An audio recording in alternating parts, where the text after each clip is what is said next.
Chapter 7, Ancillary Reference Materials, Lectures and Information. An essay on the concept of leadership. Dictated by Morenae to Alex Collier. What is important this present time in your world is to know the pioneer leaders of your past who greatly influenced your world today are removed from the hearts of the people today. The leaders of today, this present moment, should share and embrace the same faith, philosophy and objective as the people. They, the leaders, should thereby raise each of the governed to his or her own level, according to the principles of consistency from beginning to end. This mistakes, as we have studied and observed, are that throughout your history, hero worship and fame-seeking has risen to the point of the idea your leaders are great and the general populace is ignorant and powerless. This concept in your country contradicts a true democracy and is wrong. So it shall be that individuals must and will awaken and united voluntarily. Some will be artists, scientists, and others from all walks of life. They will become teaching leaders of the people with whom they are working directly and will teach all men and women to be leaders. At the same time, it is also important that those who support them must become leaders also. To be a leader in your world, we would only suggest that only the requirements be simple and evolved from the real essence of mankind. Leaders should be in absolute faith of their humanhood, declaring always the greatness of God and self-responsibility. They should also have a strong sense of responsibility for themselves and those that they teach. A leader should always love his people, protect them, and encourage them warmly into their own power and humanhood. The leader's sense of responsibility will deepen by his affection of his role as teacher and father or mother. When a leader lacks mercy or compassion, they will be self-serving and irresponsible. And a leader/teacher should always strive and be broad-minded. He should always try to be capable of understanding his members' needs and individual situations, and putting himself in their place. A leader should practice gentleness and forbearance, and be determined to hear the problems and teach guidance and self-determination to any person to establish self-faith and happiness. A leader also needs to be impartial. He must not be swayed by his own feelings or self-serving considerations. Always eager to give a fair hearing to reasonable suggestions, but firm in protesting self-serving goals or mistaken views, even to his seniors. Leaders should be careful of those that flatter them, as not to cater to their personal agendas. Leaders should cultivate the sense to spot cheap tricks, lies and sneakiness. He must also put the right person in the right place and be courageous about it. The idea is to build long-term integrity in all aspects of life and leadership. Always acknowledge the inconspicuous efforts of others, as all souls are part and contribute to the whole. Your leaders should also have self-confidence, courage and decisiveness. Leaders must believe in their ability to protect his members and help them advance to self-responsibility so all may become determined. Those persons who have done the inner work on the path of being a true human being, acquire wisdom and are true leaders. They always have faith in themselves. Those who walk the path of heart will discover that through faith emerges wisdom. And this same faith enables the leader to employ his wisdom effectively in all situations. Courage is indispensable to the leader. Leadership is no place for cowardice. Always strive to advance wisdom and courage. Building an honest and healthy race of human beings means producing a world of leaders of the true law of oneness. Development of faith, integrity and character is both the starting point and the end result. This will make all people capable human beings. Every child born in your world is a new opportunity to build an honest and real world. Leaders need not criticize each error on the part of their members or staff. A leader should praise them for what they have done well and capably. There will be other people who will criticize. Being a leader or becoming a leader does not mean you have perfect faith or wisdom. These are lifelong pursuits. Being a leader is to develop people, and to help people into self-responsibility, spiritual maturity and the freedom to cultivate voluntary introspection. Mankind can develop remarkably, even under adverse circumstances. When Earth awakens to her mission and towards her great objective, we will have full faith that you all will be successful, and a source of great pride to all of us. On the relationship with the Is-ness. Morenae to Alex Collier, February 24, 1995, California.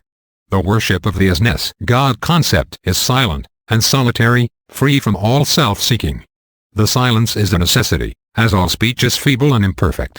Therefore, as, with your ancestors and ours, their spirits and consciousness would ascend out of time and space to the Is-ness in wordless adoration, feeling. There are no priests or saviors authorized to come between a man, soul, and our Maker. Each experience is personal, and different than another, and should not in any way be meddled with or judged. Each soul should become conscious of the divinity that is in itself. There should be no shrines, no temples among you. Accept nature and the caretaking of nature by mankind. Be a real, natural human being. Your real faith may not be formulated in creeds, as you have been taught, but from a deeper portion of yourself that you have forgotten, or ignore. Temples were built on your planet to honor and worship the extraterrestrial beings believed to be gods. The Is-ness can be worshipped by honoring yourself and that which is given you. By honoring yourself you honor the Is-ness, because you are truly one and the same. Look at your Earth, your ocean, your night sky and the galaxy. This is your church, and you are the altar in that church. So, release yourself from your past limited thinking. It takes only a decision. What anyone else thinks does not matter. It is important to remember that the Is-ness does not place value upon the material fabric of time. This has only been created so that we as souls could learn more about ourselves and return with our experiences to contribute to the creation of ourselves. The rituals of offerings, sacrifice and other symbolic objects only mean something to you alone. The Is-ness is only interested in your intent, the path of your heart. Look to find your highest happiness and the motive for power in your existence. Do not look with ill upon those of simplicity or poverty. The goal of one's path, regardless of lifetimes or life forms, is not the accumulation of wealth and the enjoyment of material luxury. It is to discover your true self, that which is apart from the Is-ness. It is that part of you which chooses to leave the comfort and safety of all eternity, to fall into the concept of time. To become a true human being is the practice and constant embracing of your essential self. And, from that place of eternity, your thoughts, actions and emotions should emanate into the world. Human beings should be vulnerable, open, focused, strong and flexible. In your world, the three concerns all of you must address personally are self-worth, trust and expectation.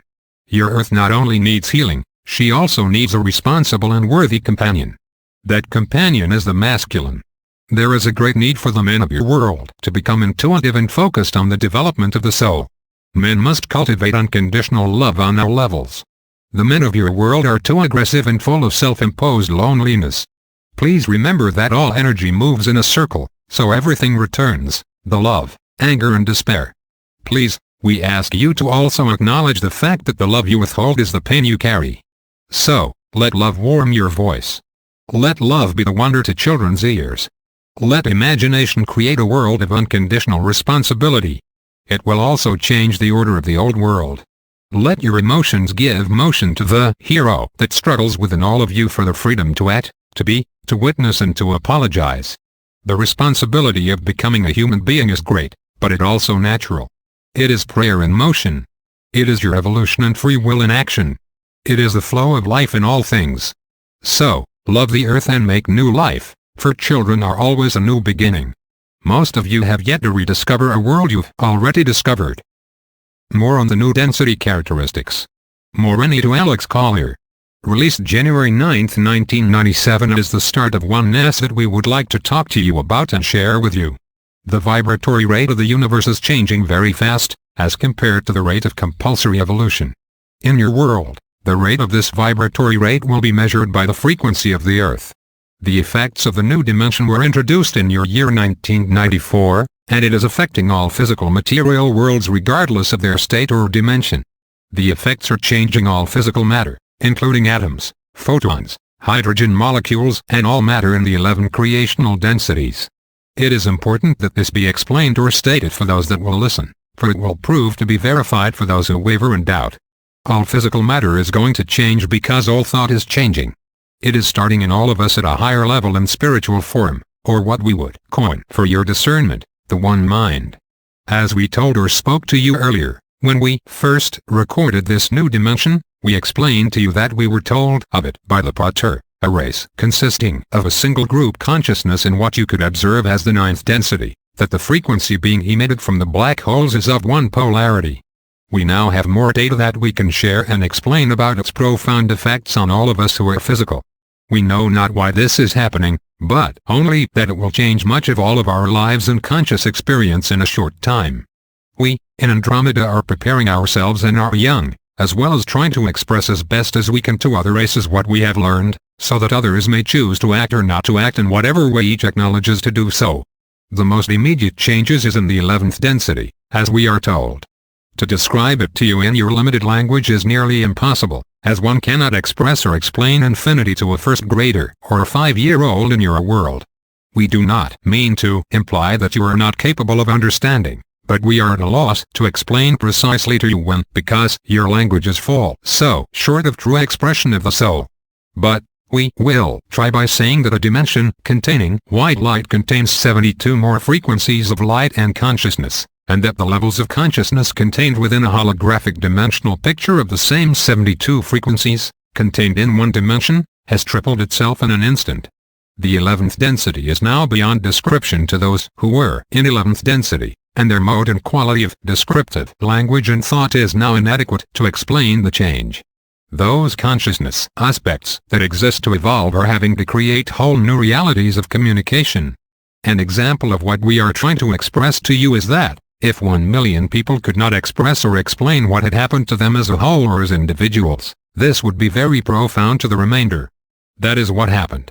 The changes and leaps of consciousness are so profound on the 11th density, those beings cannot relate to it in their present wisdom. They cannot explain what it is or why it is, because their past ability to be at one with their own existence has not prepared them for what has occurred. Their new reality is beyond all experience or expression. The effects are now beginning to be seen and felt on the 9th and 10th densities, and we as a race are starting to try to be at one with the vibration, so that there will be no interruption in our cooperation and vigilance with your present 3rd density and 4th density realities. Be it known to you that we cannot express to you what changes you will experience, until we have experienced them. But, based on the past and future experiences of 9th, 10th and 11th density beings, we already conclude that we may not be prepared to express it. The beings of the 11th density are having difficulty expressing it themselves, and expressing their experiences to each other of the oneness of their new consciousness. In other words, it is like a child who has thoughts but does not know how to speak, and struggles to say the first words, and isn't sure what was said or why. It's first grade on the highest level of consciousness in our universe. We love and share with you. Lose not your faith. Be at one always. Your brother, Morenae. Dealing with current social crisis. The most necessary action now, for all of you who are aware, is to do what you are capable of doing to illuminate your degenerated societies. Consciousness is your scale. It always provides balance, which does not fail. It speaks to those who listen to it and tells them what to do, and what not to do, to one or all beings who chose to be involved. The key to your happiness is in the hands of your consciousness. We have perceived that you have arranged your lives not according to yourselves, but according to others. Your disappointments are due to this fact. This kind of conduct of yours is what is limiting your rays. Each one of you is a free soul, a free consciousness. No one is the servant or a slave of anyone else, though the hidden ones would trick you to believe otherwise. Mutual respect is imperative for the healed planetary race. Help is being extended to you if you want it. Because of our genetic lineage to your race, we would like to be with you during your difficult times. Today, you are a planet and a race that destroys itself in ignorance. Your goal is to uncover the genuine human beings lost deep within yourselves. Always be at one with yourself. We have been in communication with many races in discussions regarding militant decision-making. We all agree that conflict in the end serves one purpose, to create fear. And, this we know removes the original intent from creation. We are hopeful that sincerity will gain momentum. Some historical aspects of human physiology and genetics. Material in brackets has been added for linguistic clarification and your linear time of 3rd density measurement of 439,231 rotations ago. Years, war on a grave scale occurred in your solar system. This aggression occurred against those on your worlds that included not only Uterans, but also those called Nibiru. This invasion of your systems by Orion was led by a queen named Suri. This war was destructive on many levels, frequencies of physicality. We will focus tonight on your Terran physical form. It matters little of those who hear you, Alex, who do not listen. Please share this, regardless of any emotion returned to you and challenge. When your science truly removes their bigotry, they will discover of the wisdom of it. What is said here? The last grave conflict was very harmful to your physical form. Many weapons of destruction, many of atom-splitting nuclear weapons have been used. This is the reason for most of your Terran skin tones. We shall explain. Orion was and is most interested in the females of your race. Because of the procreation, reproductive, and genetic strengths. We want to share the fact that much of your Terran history has been misleading in its truth by those who eventually conquered in control of your solar system. Those in control rewrote history to hide the truth. Nibiru won, but only a short battle. Before they and other outposts were forced to leave the solar system because of genetic damage. Your original races were green-skinned. This we know, because of large copper traces in your Terran 22 blood type refers to the composite of human genetics, which comprise genetic codes from 22 humanoid species. Also, the pituitary and thyroid glands were fully functional at that time. The genetic damage to these organs was caused by the radioactivity in the air and all things of contact on all things in the environment. The air was like this for a long time. The radioactivity in the environment caused the genetic memory of these organs, genetic memory of full use capacity, being closed and almost atrophied, caused the function of the organs to shut down and the organs to atrophy. Your world experienced drastic changes in climate and massive magnetic fluctuations. Your different skin tone races are a result of an edema damage to your blood, changes in blood chemistry. It was, then, necessary for survival to create self-sufficient and contained environmental habitats, both above and below the surface.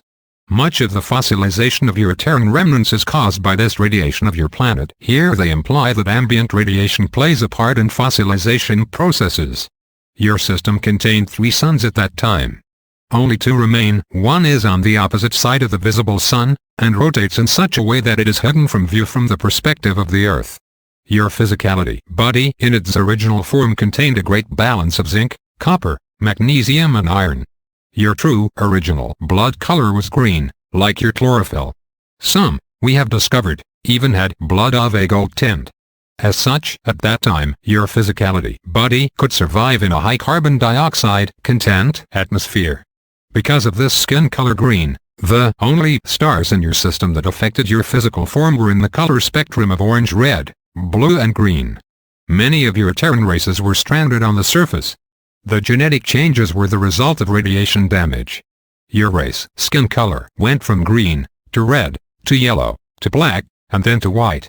Your white races were then considered then to be genetically weakest. Note, that should steam some people. As such, the survivors and descendants of the war were genetically altered and became white through edema. He means anemia. And they were persecuted and were forced to live underground, only to surface 5,508 rotations years ago to the surface of your world. The copper bloodline is now a small race on your world. Note, he has to be referring to the blue blood self-declared nobility, but it is the strongest genetically. Your native red nation race is very strong and easiest to discover and understand. Note, this might explain the penchant for abduction of those with red genetic bloodlines, and also the relative genocidal murder of the red races by the white. The red is the closest to the original form among you. Your physicality had a natural defense to positive and negative frequencies due to the copper mineral and your blood resistance to electromagnetic variation. This lack, now, of copper in your blood has caused a partial loss of brain capacity and nervous system capacity. Remember that your DNA contains cellular memory. It is possible to unlock this memory with the use of minerals such as copper. Your blood systems are adapted now to iron because of copper depletion due to ambient radiation. We will share more, but we must return now. Beat 1, Alex. Telepathic Statement from Morenae, November 3, 1996, release November 5, 1996, National Election Day. Alex, we have already spoken with you in detail of your race's genetic transfers and reincarnation before. I will mention them again when necessary because your path and happiness depend on being able to attain the truth. Yes, we are aware the situation of your planet shows great deviation of the right path in a sincerity period. But, please, if you would try to share this moment in your planet's evolution as a preparation for the investments, which will be made in the very near future for your races. Since the removal of conditions by density technology, your evolution is going to a faster pace, I think you say, than before. Note, here Morenae paused in the middle of the talk to listen to information regarding movement of craft around Uranus. He smiled and then resumed, we have had to raise the frequency of your planet to move change and enlightenment along. Such a broad word you use. This word, enlightenment. It was necessary. This also means great tests of tolerance and situations will be needed by your races. The most important of these tolerances will be caused by delusionary discriminations between your peoples. At the present moment your races are carrying in your DNA genetics the influences of 1,000 centuries, as you count rotations, both the positive and negative aspects. Please understand we are trying to prepare your races for advanced maturity. At present moment, many transfers occur in your planet from many different cultures and planes. Each member of the races on and in your planet will naturally exhibit their own mentality. They do and will contradict your habitual cultures. But, please do not forget that we have told you about mental conflicts, that they cause each to go through tests of maturity. We determine your mentalities through the impulse signals we receive from your race's chain of thoughts. Now, the selection of men or women in the situations they transcend are much more difficult, because their preparation in terms of the future is in accordance with their level of consciousness. Alex, you cannot help all your races. Each member of your races will feel their essencing during the balancing of positive and negative as they have done, and it will be weighed in their own consciousness. Those who prepare and invest will be prepared for the evolution to another density. The countenance of your planet is changing very quickly. Please don't confuse our compassion for your races with a love for your planet. Please understand that they, two concepts, are separate with our race. We are neither pleased with your world's riches, nor dismayed by its poverty. We come to here, to assist in the period of sincerity. The clarifying of the original intent in all of us in this Vidya holograph. Because of lineage to your races, we return to you. Your world is a place of veiled consciousness. In order to be embodies in physicalness, all frequencies should be assembled in a whole intent. The very distresses, the many anxieties, are the result of conflict with the limitless awareness in your races. This is the reason why your planet races cannot attain your own selves, and you desire to possess everything. The reflections of your evolutionary state of physicality causes your races not to live comfortably on your planet. Your present religions cause your races to unify the idea of your physical bodies with your abstract egos. You call this progress. We do not. Stop looking to your physicality to bring you enlightenment. Your bodies are the effect of the cause, which is intent, moved by emotion, which creates physicality. During previous past times in your third density, education of the soul took many incarnations of life and death of the physical body. Situations and reincarnations would reflect this system, it appears. All beings would transcend your physicalness in accordance with the degree of consciousness attained. Since it appears that your races, having no concept of the law of consistency, became very fragmented in extremes. Religions became divisions of beliefs, and conflicts among your races took place. The worship of belief systems and idolatry came into existence. Now, the technology of advanced races and higher densities have taken control of your evolutionary systems, and by means of this system's control, the evolution of certain dimensions. Reincarnations have become history, and by this means your races, Alex, and others' races than yours, have a probability of directly attaining your full senses. The reason for telling you this truth in all clarity is to free you of the conflicts and contradictions, so your races can attain the truth as soon as possible. So, don't ask us about yourself, ask about yourself to your own self. If your races cannot attain the truth and cannot be unified with your original intent, we will not be able to be in touch with your planet races. Since the ego consciousness in your races still goes on, and since you cannot break the denial of your inner self, your race becomes detrimental to the planet and to your planetary system. At this moment, there are many beings who cannot attain genuine respect for self and self-awareness in our galaxy. They, as well, are being kept under control. Their evolutions are being made in an indirect way. Your races have also been persecuted and manipulated by other galactic races from planetary systems negatively charged, other than your own. Since during your different past time periods they have tried to prove to your ancestors their own technical power, fear has been created in your races. We have returned, to convey the truth, to erase these fears. Since your planet is the site of both the most primitive and most high maturity, it is very full of contradictions. Your religions which helped many to evolve, have not been released. Your races have refused to let go of a system of beliefs that have not serviced your planet for the last 453 rotations of your star years. By freeing you of this, and with the use of common sense, we hope your races will attain your own selves, and become fully independent. Be at one. The Grays in the Earth Agenda. A 1995 Alex Collier lecture interaction between Gazette Group and Nazi Germany. The Greys made contact with a world governmental body for the first time in 1931. This was in Germany. The Greys were however turned away by the German government, because it had already committed itself to involvement with the Gazette intelligence. Now, I don't know if you know who Gazette intelligence is, but I will tell you that it is a renegade group of human extraterrestrials that were headquartered on the Gazette Plateau in Egypt. They were predominantly Pleiadians at the time. Ashtar was part of that group, Kamagala was part of that group. Even Jehovah was part of that group for some time. They did their own thing. They came down here and played God with us, and people worshipped them as gods because they had this technology. They abused their power. The Germans were, in the 1930s, building rockets and starting a space program because of their contacts with extraterrestrials, the Gazette intelligence. Technology was developed and used to create weapons, because the German governmental bodies involved were concerned that there was going to be an alien invasion. The Gazette intelligence told them that the Greys were here. However, there was not an actual invasion, per se, in progress.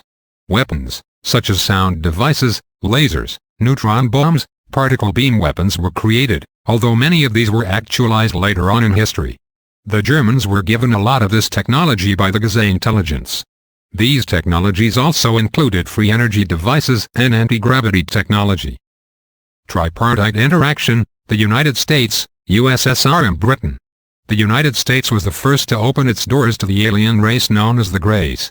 I have been told of a contact in 1934, wherein the Greys made their presence known to the United States government in Washington state. It wasn't until 1947 that actual contact occurred with the aliens and United States officials, due to the shooting down of an alien craft in Roswell, New Mexico.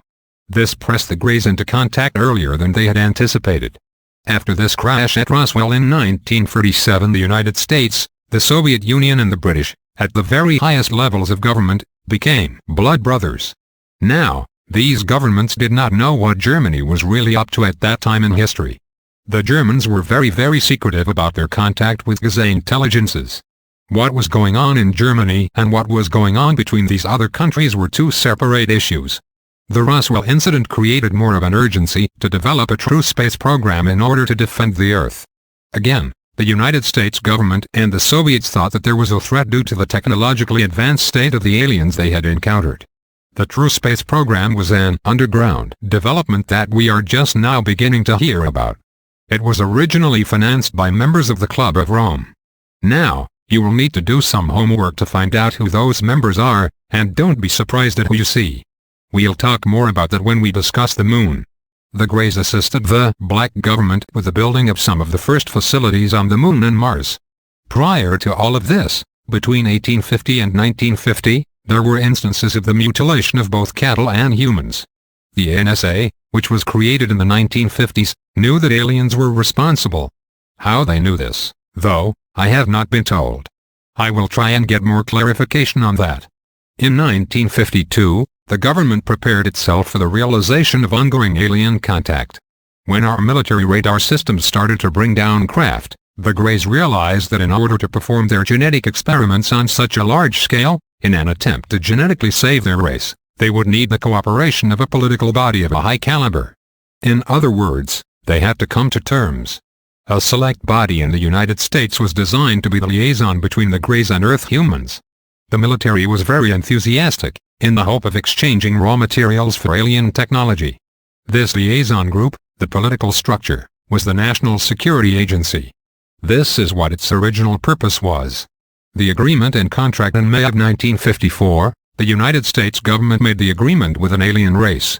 Some of the terms of this agreement featured the exchange of technology of anti-gravity, metals and alloys, environmental-type technologies, free energy and medical technologies geared toward dealing with the human body. All the Greys asked for in return, they said, was to be allowed to study human development in terms of consciousness and emotional makeup, and to be allowed to stay here on Earth. The agreement took place at Holloman Air Force Base. This single act involving the signing of a contract with an extraterrestrial race was the most significant event in human history, because it launched mankind in a direction we were never intended to go in the first place. It also thrust us into a role that we were not prepared for, either, of being host to an alien race. This also essentially handcuffed the Andromedan Council, and those benevolent extraterrestrial races from being able to take a more active role in our evolution. In effect, it has placed the burden squarely on the shoulders of humanity, to enlighten itself relative to the facts, and to consciously create ascension on an individual basis, because outside help was now unavailable. The particular treaty was agreed upon between these aliens and the Ultra unit in the NSA, which is in actuality a government unto itself. Now, pay close attention, because this is the first time I have ever mentioned this. The particular document and originally exchanged materials may be found today in the NSA facility called Blue Moon, underneath Kirkland Air Force Base in New Mexico. The entrance to this base is in the Manzano Mountains. Also, at this location is the private Department of Energy (DOE) technological base. Currently, the building of free energy devices for use in space is ongoing in this particular facility.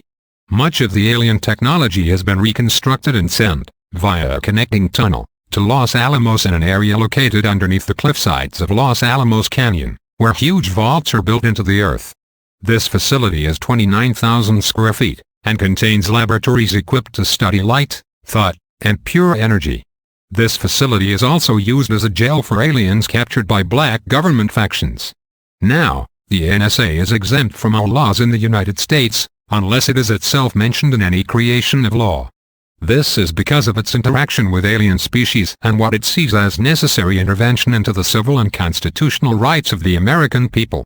The underground network and its management corporations that are currently assisting the various alien groups and the black government are O Standard Oil, O Lockheed, O Northrop, O McDonnell Douglas, O AT&T, O IT&T, O the Matthews Construction Company, O the Robbins Company, O the Utah Mining Company, O and a host of others. There was a great deal of private money used by the NSA to build alien technology, and to keep humanity under control, and the status quo secure. Even the CIA doesn't know a lot about the Ultra Unit or the Blue Moon Unit in the NSA, which deal with alien technology and information.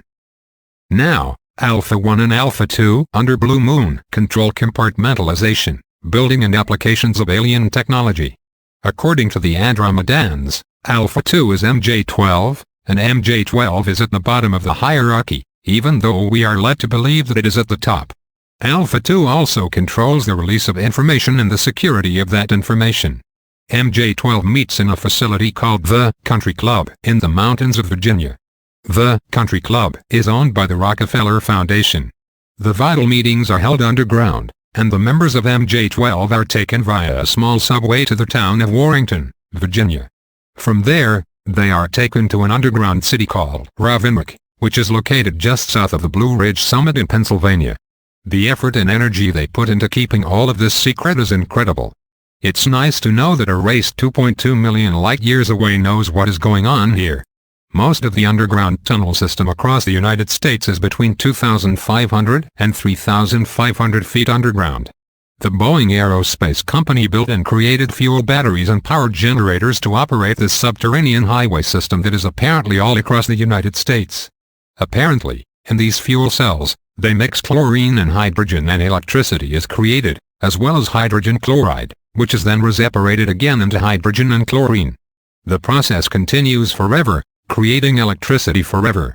It never wears out, apparently. The planning and implementation for blueprints and design for the tunnel connections underground was handled by the Navy. The National Research Council was responsible for the underground tunneling systems across the United States. The management of all these facilities is handled by the Department of Energy. Now, the machines that were built to create this underground tunnel system and the underground facilities were built by the Jarva Corporation of Ohio, the Morrison-Knudsen Company out of Boise, Idaho, and the Robbins Company in Washington State. Most of the financing for this program, and all of these facilities, has been done through the NSA. Black Project financed through drug trafficking. Okay, the New World Order and the black government financed the building the alien bases and underground facilities. How is it that the NSA signed a treaty without going through Congress and did this without anybody knowing about it? The majority of the financing was the result of the CIA creating solutions to impossible situations. Proceeds from the sale of narcotics to the American people have been used to finance these black projects. The one example that I will give you, that apparently is just now coming to the surface, is a book called Compromise. It talks about Bill Clinton's involvement with the CIA, and the import of over $100 million worth of cocaine, each month for a period of years, into Mena Airport in Arkansas, from where it was distributed throughout the United States. Secret bases and tunnels. There are also underground bases around in tunnel systems that penetrate all throughout the Earth. Some of these are millions and millions of years old, built by advanced alien beings who were here in the past, mining our planet for minerals and precious metals. Some of these underground ancient facilities are protected by current Earth governments. As you will notice, the bulk of the underground installations are in the United States, and we are going to talk about where those bases are, and about what information I have been given about them. In Australia, there's Pine Gap, located in the center of the continent. Pine Gap is an extremely dangerous place. Many of the things that are being taken from the Earth to the Moon are leaving from Pine Gap. Also, in the snowy mountains in Australia there is another base. In China, there's an underground base that is US alien Soviet controlled located in Mongolia, in Xining. There is also a benevolent alien base under Tibet. The Soviet Union. Now, much of the underground hidden space program which developed the lunar bases has been a covert US-British-Soviet operation since 1958. Most of it has been launched from the Soviet Union, because of its vast expanse, and no one, anywhere, can see what is coming and going. They did not use the technology that we were used to seeing, these large rockets, to get that stuff up there. The Greys provided anti-gravity technology which allowed them to do this very easily. There is a base at Sarov that is a joint US-Soviet alien base. The Andromedans say that this base is very large and very dangerous. There is a base at Karagai and Sakhalin. There is an ultra-secret level base in the Ural Mountains, north of Sarov. There are bases in Iran. There is one right smack in the middle of the country, in the desert. It's very large, and apparently there are tunnel systems that run to the Red Sea and to the Indian Ocean. The Massarin Islands, underwater, there's a very large trench where there is also a base. In Africa, in Algeria, there's base in the Chahat Mountains. In the Sudan, there's an alien base in the Nyala Range. In Zaire, there's an alien base west of Kindu.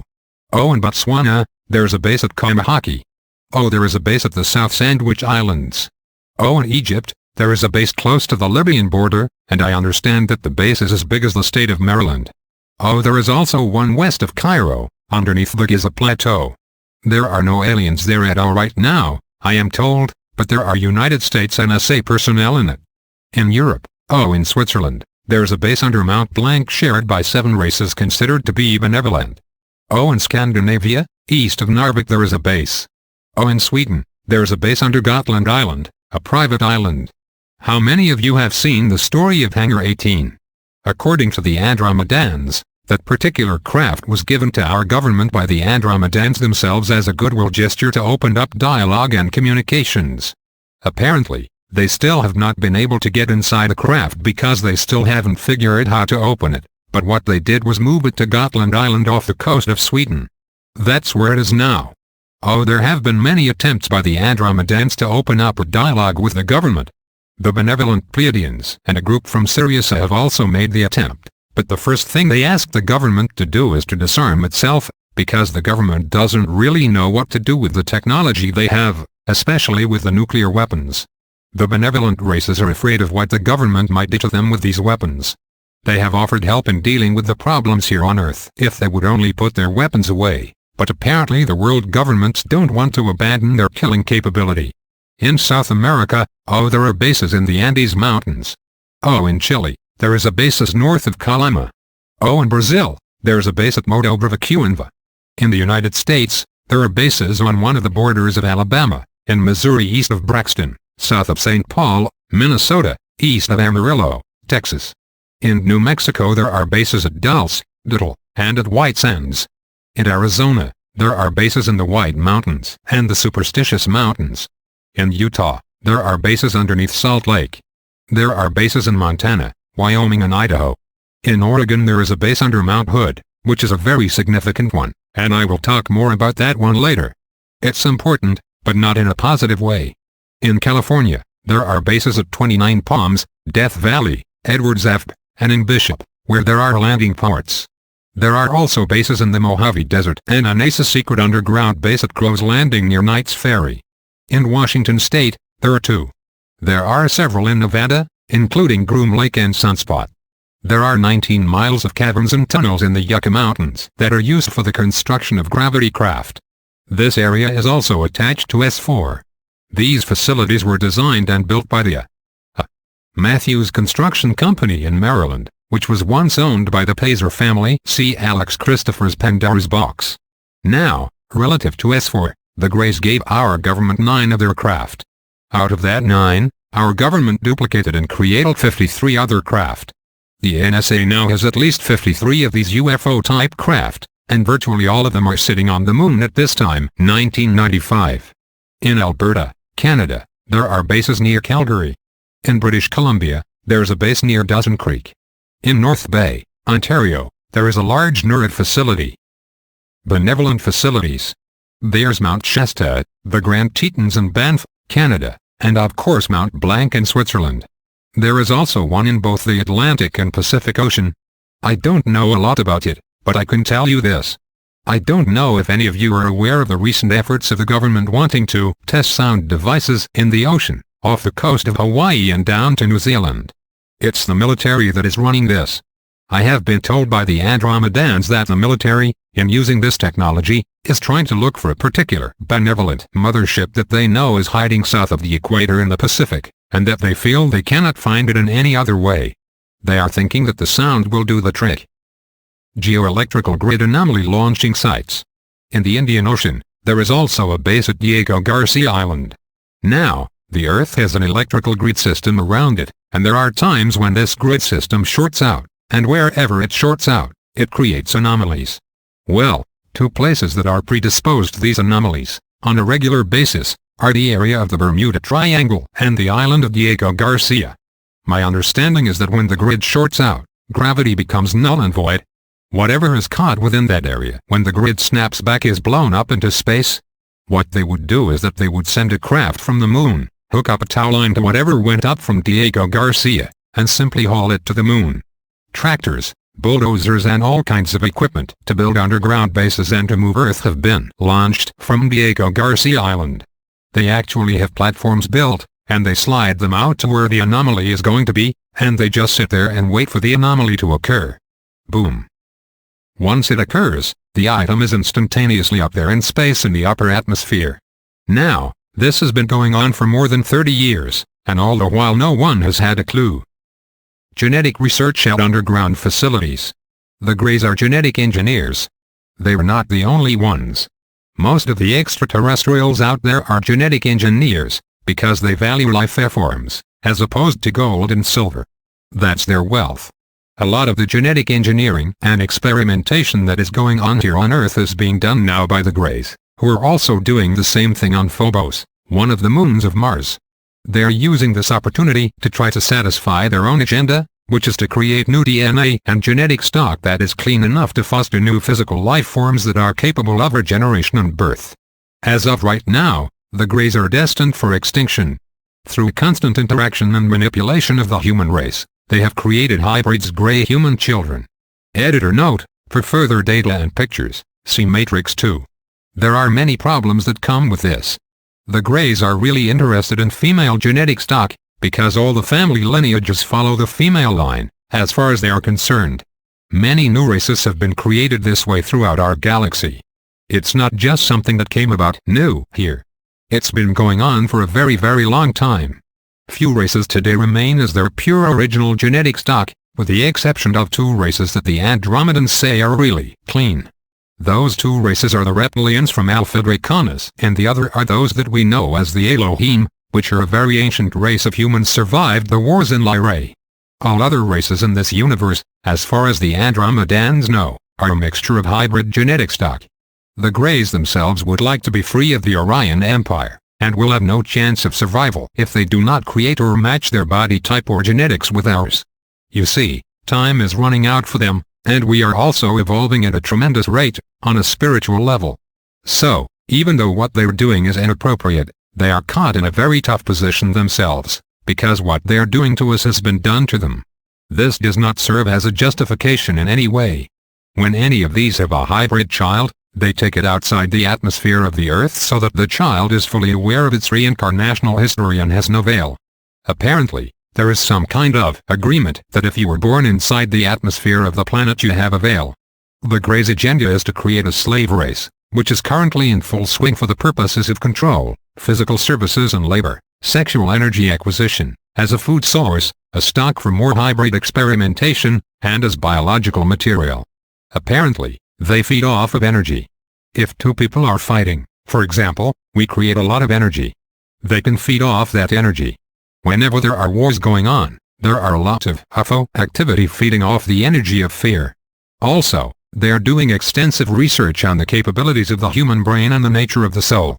Many people who have been implanted by the Greys are aware of the fact that they have been put on a kind of machine and are being trained in some kind of activity. According to the Andromedans, the Greys are training humans to fight their war against the Draconians when they arrive here. Editor note: this was also the presumption in Matrix 2 when it was written in 1990. They intend on using humans as their soldiers against the reptilians, while at the same time preparing the planet for its new, soon-to-be-arriving, owners. This has very serious implications for us. Now, I am not here to promote fear. I don't believe in that, but I am telling you what I have been told to tell you. We have boxed ourselves into this corner, and the only way we can change this is that we have to become consciously aware of what our world is really about, what is really going on here, and that we have to create a space of love. If we can create a space of love, the Greys, Draconians and other controlling races could not handle that kind of vibration. Now, either this is to happen or we are going to ask for some serious intervention here. Editor note: see our January 12, 1997 interview with Alex Collier for the complete discussion on the topic of intervention. In the case of serious intervention, there will be war in the heavens as the Bible has predicted, and the whole thing will be for our sake. Ashtar, Haton and Savior scenarios. You know, this talk about Ashtar coming down here to save you. Ladies and gentlemen, it isn't going to happen. It just isn't going to happen. It's belief systems. When I was coming up here today, someone was reading some material to me by Haton, who was saying the same thing: we were going to pick you up and take you to Mars. No thanks, I don't want to go to Mars. Editor note: that is where the Orion group is. Nobody is going to save you. According to the Andromedans, if you are sitting here waiting for a savior, you're not doing the work yourself. Now, who else but negative controllers would come down here and take you off the hook? For what purpose? You'd only recreate the situation again, because you haven't permanently evolved to the level of becoming your own savior. You haven't learned the lesson, and this is what their strongest message is. You have to do the work yourself. You are only responsible for yourself. Nobody is going to come down here and take you off the hook. They even said even if they do directly intervene, they are not going to babysit. That means that we have to get it straight. We as a race have to come together and decide what it is we want and how it is we want to live. We have to decide how we want to raise our children, what moral and ethical systems we want to have, etc. We don't need to be told by somebody else out there what is best for us. It never works, and it isn't going to work now. Most human beings would rather die than live as a slave. That is just our nature. Our soul. We need to be free, and we are coming to that point again. We were there. The National Security Agency, the Greys, implants in human clones. The Greys are currently, 1995, monitoring the brainwaves of those they have implanted. The Greys have been implanting people for the last 100 years. So, generations of family members have had implants. The cloning of human beings, of life forms, was taught by the Greys to the NSA. The art of subversion was taught by the Greys to the NSA. On the two highest levels of human interaction with the Greys, within the NSA, there exist cloned human beings or human beings so heavily implanted, that according to the Andromedans, the NSA no longer considers them to be human beings. They are part of the Grey Group mind. These people have no free will and are essentially robots and their soul is trapped. The Grey Group mind complex and communication system. The Greys cloned their own race into a caste system, just like insects. They all basically think the same things at the same time. Editor note: as I pointed out in Matrix 2 in 1990, this is the reason that the Greys have a hard time when you throw them a curve. They don't do well with the unexpected. Their minds are like radios. If there are no radio waves, they don't do anything. In other words, The Greys themselves have computers which put out a vibratory wave carrying information, instructing them what to do. If somebody shut off the computers, they would stop in their tracks, because they don't think for themselves. They are part of a group mind. They are not individualized intelligence, like we are. They would very much like to create us to be like them. Now, this is not the case exactly with the aliens from Zeta Reticuli 1, who have the same technology but use it to heal, not to control. We'll get to that later. The Grey group mind conceives of the Creator as a mind. The Greys consider the Creator as a mind. What has happened is that they have completely detached themselves from their spiritual essence so long ago, that their physical existence and personality has become pure ego. This is also the orientation of the Draconians, who are pure ego as well. Many of the other races genetically altered by the Draconians are also experiencing the separation from their own essence. I don't understand the process or how it works, but they no longer believe themselves to be spirit, to be an essence. They are in fact trapped, physically and emotionally, in a purely physical existence, and therefore, that is all they see. They literally disown, or fractionalize themselves, away from their spiritual essence. That no longer becomes a part of them. Human beings have been known to do that to themselves, as well. You can fractionalize yourself into many different personalities. Now, with this dimensional compression that is going on, this why we are seeing a lot of insane things going on. Ego is now being compressed on itself. It's imploding on itself, and you are finding huge pockets of incredible negativity, not only here, but in other parts of the galaxy as well. On Sirius B there is a terrible civil war going on right now. In Perseus, there are 21 systems getting ready to go to war in a battle between the Orion group and the benevolent races of the Andromedan Council. You have to understand, for people in this state of being, they associate their physical life and the ego as the same existence. They are totally detached. Those beings that refuse to acknowledge their spiritual essence and only associate with the physical and the ego are going to be removed from our universe and put somewhere else that is apparently in the process of being created. According to the Andromedans, the healing of all souls in this universe is not possible at this time, because some of these souls literally threaten the existence of universal consciousness. In other words, they are going to resist and there is no way they are going to make the leap, so they are going to be removed. Editor note: see the beginning discussion on pocket forming at the beginning of this book. Pockets will be formed holding them and new universes will be created for them to work on their problem. The Greys are very sophisticated in mathematics and energy sciences. It has been said that our military, at the time of the Holloman Agreement, had an exchange of personnel with these aliens, and that 16 military personnel were supposed to have been taken to the Greys' point of origin. They left us several of their own. Now, according to the Andromedans, it was really 109 human beings that were taken by the Greys. They did not end up being brought to the Greys' point of origin, Zeta Reticuli 2. The humans instead were taken to motherships and to Phobos, where they were experimented on. Viral technologies, human cloning and planetary surveillance. They have certain viral technologies to the National Security Agency, who in turn passed these technological developments on to lower levels within the military-industrial complex. In Africa, we find the testing ground for the AIDS virus. There is a reason for this. This type of biological technology was given to Ultra within the NSA. One of the NSA facilities that deals with this is under Fort Meade in Maryland. There are 19 acres of underground caverns with some of the most highly technological supercomputers in the world, that were built and designed inside this facility.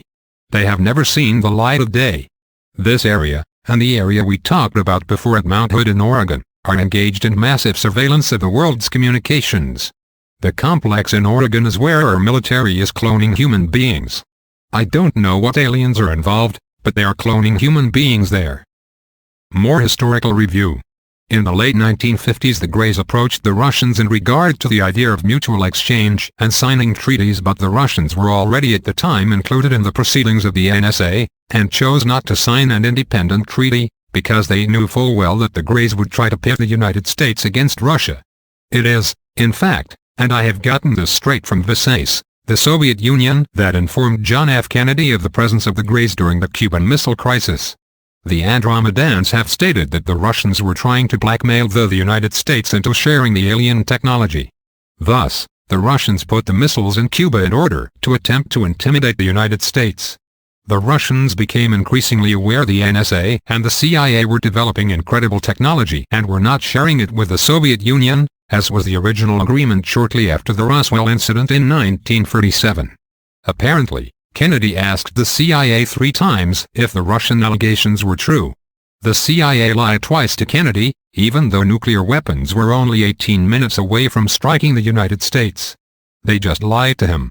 This prompted Kennedy to want to scatter the CIA to the winds. This is one of the more important reasons the black government saw Kennedy as a threat, and why Kennedy died prematurely. It was the desire of President Kennedy that some of this technology would reach the common people, and be used for the betterment of mankind. This was one of the reasons that he launched the public space program, in anticipation of the possibility that the people could share in some of this technology. Editor note: some of the data in the next paragraph duplicates some data given in the previous lecture, shown before, but not all of the data. Now, in 1953, satellites and radar showed large objects coming toward the Earth, and these were gray, time-traveling motherships. They were the same craft seen near Venus in 1787, 1788 and 1789. In 1635, it was reported that a large moon was seen near Venus, and was seen coming and going until 1767. The same type of incidents happened in the vicinity of Mars on November 25, 1894, when a large ship was seen illuminating part of Mars. The same thing happened with Mercury in 1789, the Sun in 1859, and this same body that sits out there today has been dubbed Vulcan. It's a large mothership.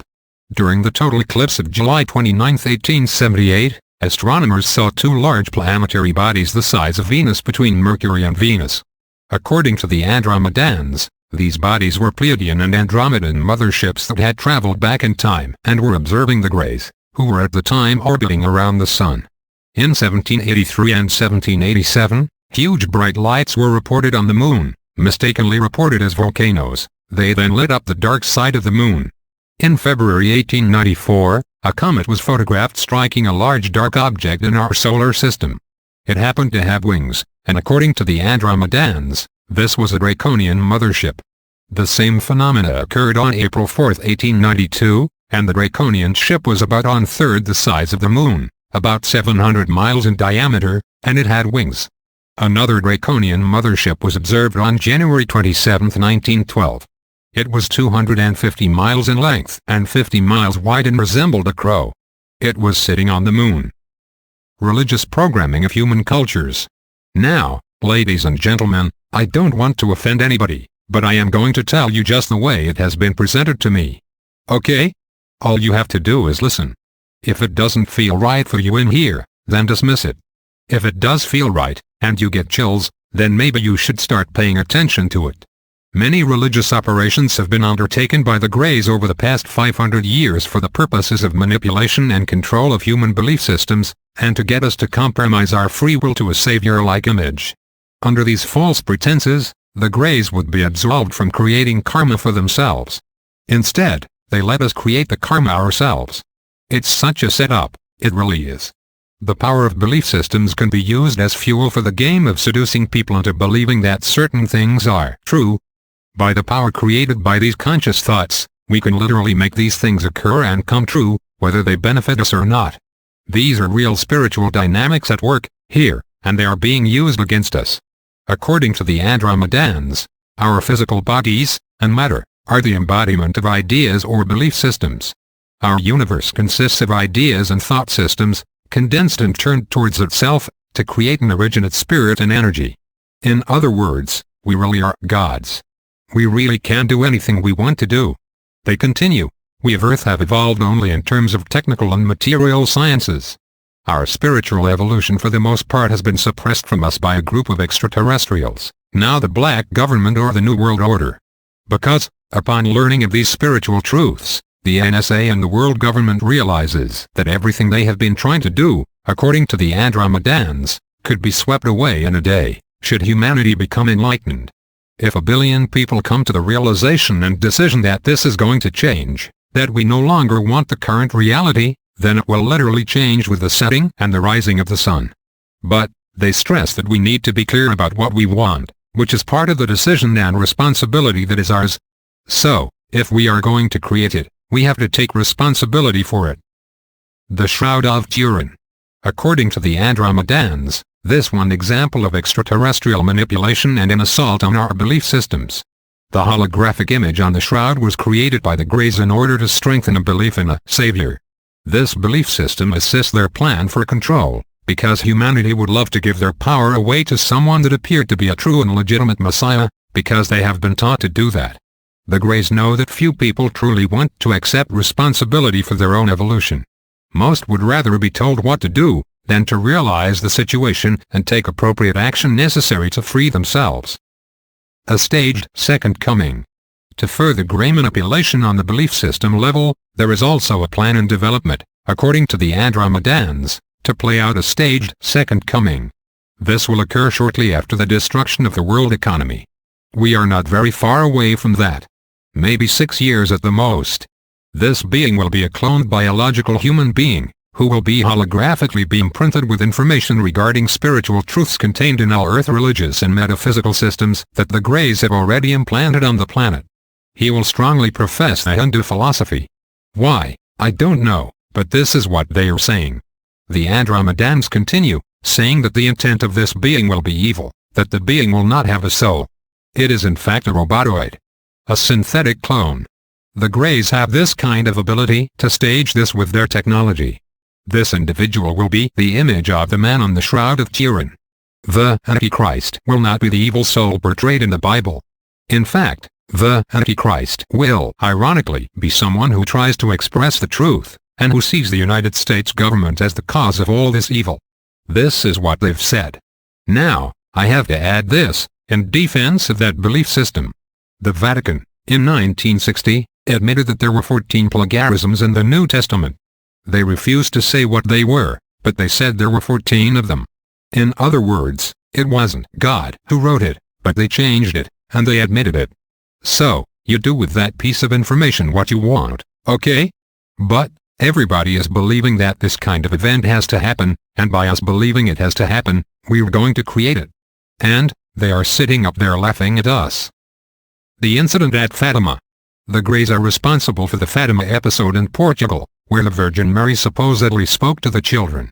In fact, according to the Andromedans, this was a holographic image of a woman, professed to be the Virgin Mary, the mother of Jesus Christ. During this incident, the sun supposedly fell from the sky and miraculously healed people. Using great technology, these apparent miracles did in fact occur, but they used light and sound beamed at these people to effect these changes. Now, this is technology that has been here on the Earth for at least the last 100 years or so, but it is against the law now in most places in the United States because it works. Color and sound technology. The reason that color and sound work is because the entire universe is a holographic projection, turned inside of itself. It's all a holograph. Virtually all the people present at Fatima were implanted during the missing time phase of this episode. Jesus and Mary are composite characters created by Council of Nicaea. A large ship positioned itself in front of the sun to create this occurrence. The reason that this is not a true miracle is because the biblical Jesus is a composite character, and as such is an allegorical myth. The Virgin Mary is also a composite character. These composites were made for the purpose of uniting religions of the ancient Roman Empire, so that their resources were not being used to constantly stop religious wars between different factions. From 310 AD to 325 AD, the Council of Nicaea created these composite characters. Some books that discuss this truth are Holy Blood, Holy Grail, Antiquities Unveiled, The Messianic Legacy, The Council of Nicaea, Gnosis and the Law. Reincarnation was written out of the Bible by Justinian and Theodora in 553 AD. Pollution and population. In the 1950s, the so-called meetings of the Jason Society were triggered by information given to the Ultra Unit and the NSA by the Greys about the world situation, regarding the subjects of pollution in our population. It was at this particular time that the Greys offered little assistance or sharing of technology regarding environmental issues. This has persisted, even until today. The Pleiadians have, in fact, offered more solutions than any other group to date, but they were turned away by the NSA. This prompted the first of 3 alternatives that are often discussed in UFO circles today. These alternatives were in fact a reality. The New World Order is in a major predicament. The Greys are 2,500 years ahead of us technologically. The black government is afraid to tell us the truth concerning this reality, because they fear a revolution, overthrow and self-preservation for the people who will want their scalps. This is what the Andromedans are saying. 2 large motherships are on the planet now hiding in the ocean. 1995. One is below the equator and the other one is in the Atlantic. I don't know who they belong to, but they are here. My feeling is that they are benevolent in nature, because the government has actually talked about implementing Alternative 4, which was to create a controlled pole shift, and the Andromedans have said that they would not allow this to happen. So, my feeling is that these ships are, in effect, there to anchor the planet on its axis. Attacks on the space program. Aliens have been more openly attacking us in space as time has progressed. It started with the Russian Mars probe, when it was destroyed. The Mars observer was captured by reptilians on Mars. Also, closer to home, on December 1993, a Landsat satellite disappeared in orbit. It just winked out of existence. In August of 1993, the European Space Agency lost 2 communication satellites. Again, they just vanished from orbit. A Canadian Telesat was destroyed in our atmosphere on January 15, 1994, and was seen crashing to Earth. This was shot down by the Greys. Again, I don't know why. A NASA SATCOM-3 communications satellite vanished in May of 1979. It was just taken. 2 Soviet Morenae satellites just vanished from orbit. Governments ask for help with Greys. Draconians respond, "Hail Bop, here's a scenario." The benevolent races have told the world governments that would help them, but they would have to dismantle their nuclear weapons. The Earth governments don't want to do this, because they don't know who to trust because of their own activities. However, the world government is so desperate to get rid of the Greys, that they apparently have put a call out asking for help, using the SETI program. Well, the Andromedans have told me that there is a group that has offered to help our Earth governments with the problem of the Greys, and even to give them weapons to fight the Greys. The ones who responded are the reptilians from Alpha Draconis. Ironically, the only real enemy the Greys have and that human beings on Earth have. Now, interestingly, the Greys actually work for the Draconians. It's all part of a setup. We will invite them in here, there will be no battle, and once they're here, we'll never get rid of the Draconians. The line of defense against the Orion and Draconian groups. The Pleiadians are assisting the Andromedan Council in an attempt to quarantine our solar system from the invading forces, namely the Orion group and the Draconians. The quarantine defense line is between Uranus and Pluto, and consists of a mixture of benevolent races, both physical and non-physical. Included are groups from the Pleiadian system, the Arcturus system, Andromeda, a group from Sirius, Reticulans, and others. This line of defense is really like a last resort, because apparently 2 huge Grey motherships have already been turned back that were on their way to Earth and Mars. There were casualties on both sides during this process. The underground alien population in 1995. There are currently, 1995, over 15,000 Greys under the United States, and they are a renegade group of Reticulans who have not been to Reticuli for hundreds of thousands of years. They have been traveling through space in their arcs. Before they came to Earth, a process which also involved time travel, they were residing in the Sirius B system. The Andromedans have huge motherships on Jupiter, the moon of Ganymede and the moon Deimos. I don't know if they were actually on Jupiter when the comet hit, but they probably weren't. There are 3,000 Greys on the moon. 1995. Reptoid redo. There are approximately 1,833 reptilians living underneath the United States. Their underground habitat ranges from a depth of 100 miles to 200 miles beneath the surface of the Earth. They generally live in caverns and the ancient tunnel systems created hundreds of thousands of years ago. They are not benevolent, and every once in a while they come up for a contact. They have been seen in New York City, Missouri, Chicago and in the southwestern states. These areas happen to be the largest areas, coincidentally, for missing human children, numbering in the thousands. The Andromedans have stated that 31,712 children have been taken by the reptilians over the last 25 years. In Linda Moulton Howe's book, Alien Harvest, there is mention of human body parts being seen in underground bases. The Andromedans confirm that we are being used for food. The Greys use our blood and the reptilians consume live human flesh. Their favorite human food is children. Editor note, not to belabor the point, but this material is discussed in great detail elsewhere in this section. More on the subject of walk-ins. The Greys are searching for walk-ins because of their desire to learn about the human spirit. Walk-ins are necessary at this particular time. They are higher evolved souls. There are 72,000 walk-ins in the planet right now, 1995, and are part of the Andromedan Council. In the next 3 years, 72,000 more will be coming. Editor note, gee, that's 134,000. Where have we seen that number before? All this is to balance the negativity being created. Because of the Council's laws of non-intervention, the Andromedan Council felt it necessary to intervene in another way that would not violate Council directives. Thus, the walk-ins, who are Earth human beings, are here to do that work. It's a backdoor approach. There are 1,531 actual human benevolent extraterrestrials on our planet right now, and where they are I don't know. But, they are here to record, report, observe and possibly assist some of the walk-ins. At some point they will be leaving, but they look just like us in our everyday lives. Washington, D.C. hasn't a clue what's happening. The regular government in Washington, D.C. hasn't a clue what is going on. They really don't. The black government itself consists of various levels. At the top they know everything. The lower levels only know small pieces. Knowledge is very compartmentalized, need-to-know basis. The total picture involves outrageous deceit and subversion of the public trust. Our Solar System and Earth's Future. A 1995 lecture by Alex Collier. Editor note, for this lecture series, an attempt was made to only include material and narrative that is not included elsewhere in this book. Some duplicated data is included in order to preserve continuity. Lecture.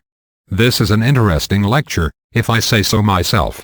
There is some very specific information in it. I am not going to pretend that I understand all of the things that are happening that I am going to be telling you about. I am learning, just like you, about all of these things. Let me read you something. All of life strives to discover itself, and stretch its boundaries of self-awareness. Conscious life forms make decisions regarding their motivations. They also, at some point, create a vision of what will best serve their personal agendas or journey of growth. Tonight, I am going to share with you a probability of our solar system's future, which also includes us here on Earth. The universe is changing, evolving and creating right in front of us. Some of the changes have already occurred on our 9th, 10th, 11th and our new 12th density. According to the Andromedans, we on our level are just beginning to experience the feelings of change. We have not yet experienced the real movement and display of change in our galaxy, as of yet. What will the changes be? How will we experience them? When will they happen? These are all good questions. No one has all the answers yet. There is, however, one answer to consider, and that is by the end of October 2013, according to the Andromedan Council, all consciousness in this universe will be 4th density that is now 3rd density. Some of us, by that time, will actually be carrying 5th density light bodies with us. We will also have experienced a natural pole shift of the planet of 17 degrees, putting the new North Pole near Saudi Arabia. So, start looking for your alternative sources. We are about to discover the real power and love of creation.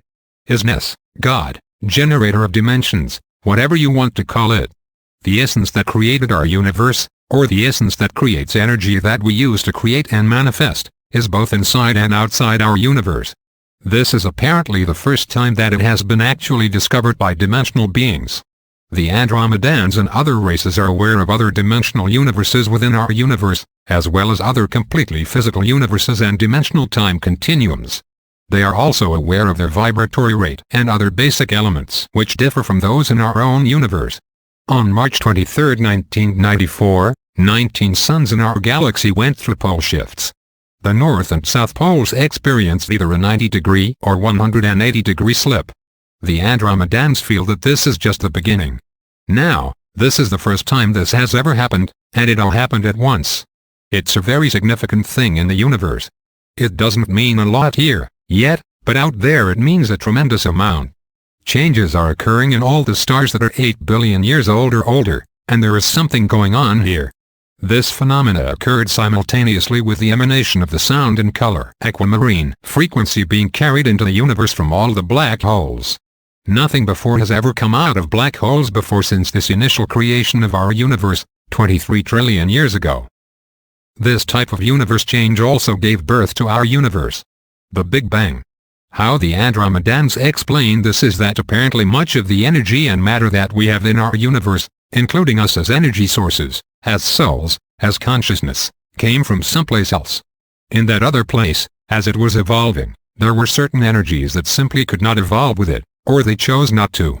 Whatever the reasons were, pockets of resistance were formed, and as that universe went through its shift, these pockets grew until they burst. When they burst, matter just exploded and went everywhere. Almost every galaxy has a black hole at its center, because it is a portal to somewhere else. Now, what is happening now is that our universe is starting to shift, and pockets of resistance are starting to form in our universe containing negativity. What is on the other side of the black holes is unknown. It's an absolute don't-go area, even for projected consciousness. No information comes back. Yet, now this sound and color frequency is now emanating from all of them as of March 23, 1994. What is even more interesting is that this frequency is coded with programmed data that is affecting all the energy frequencies and dimensions in our universe. Now, according to the Andromedans, there are 11 prime creational densities, each containing within itself evolutionary densities. This new 12th creational density that has appeared is connecting all of the other densities all the way down.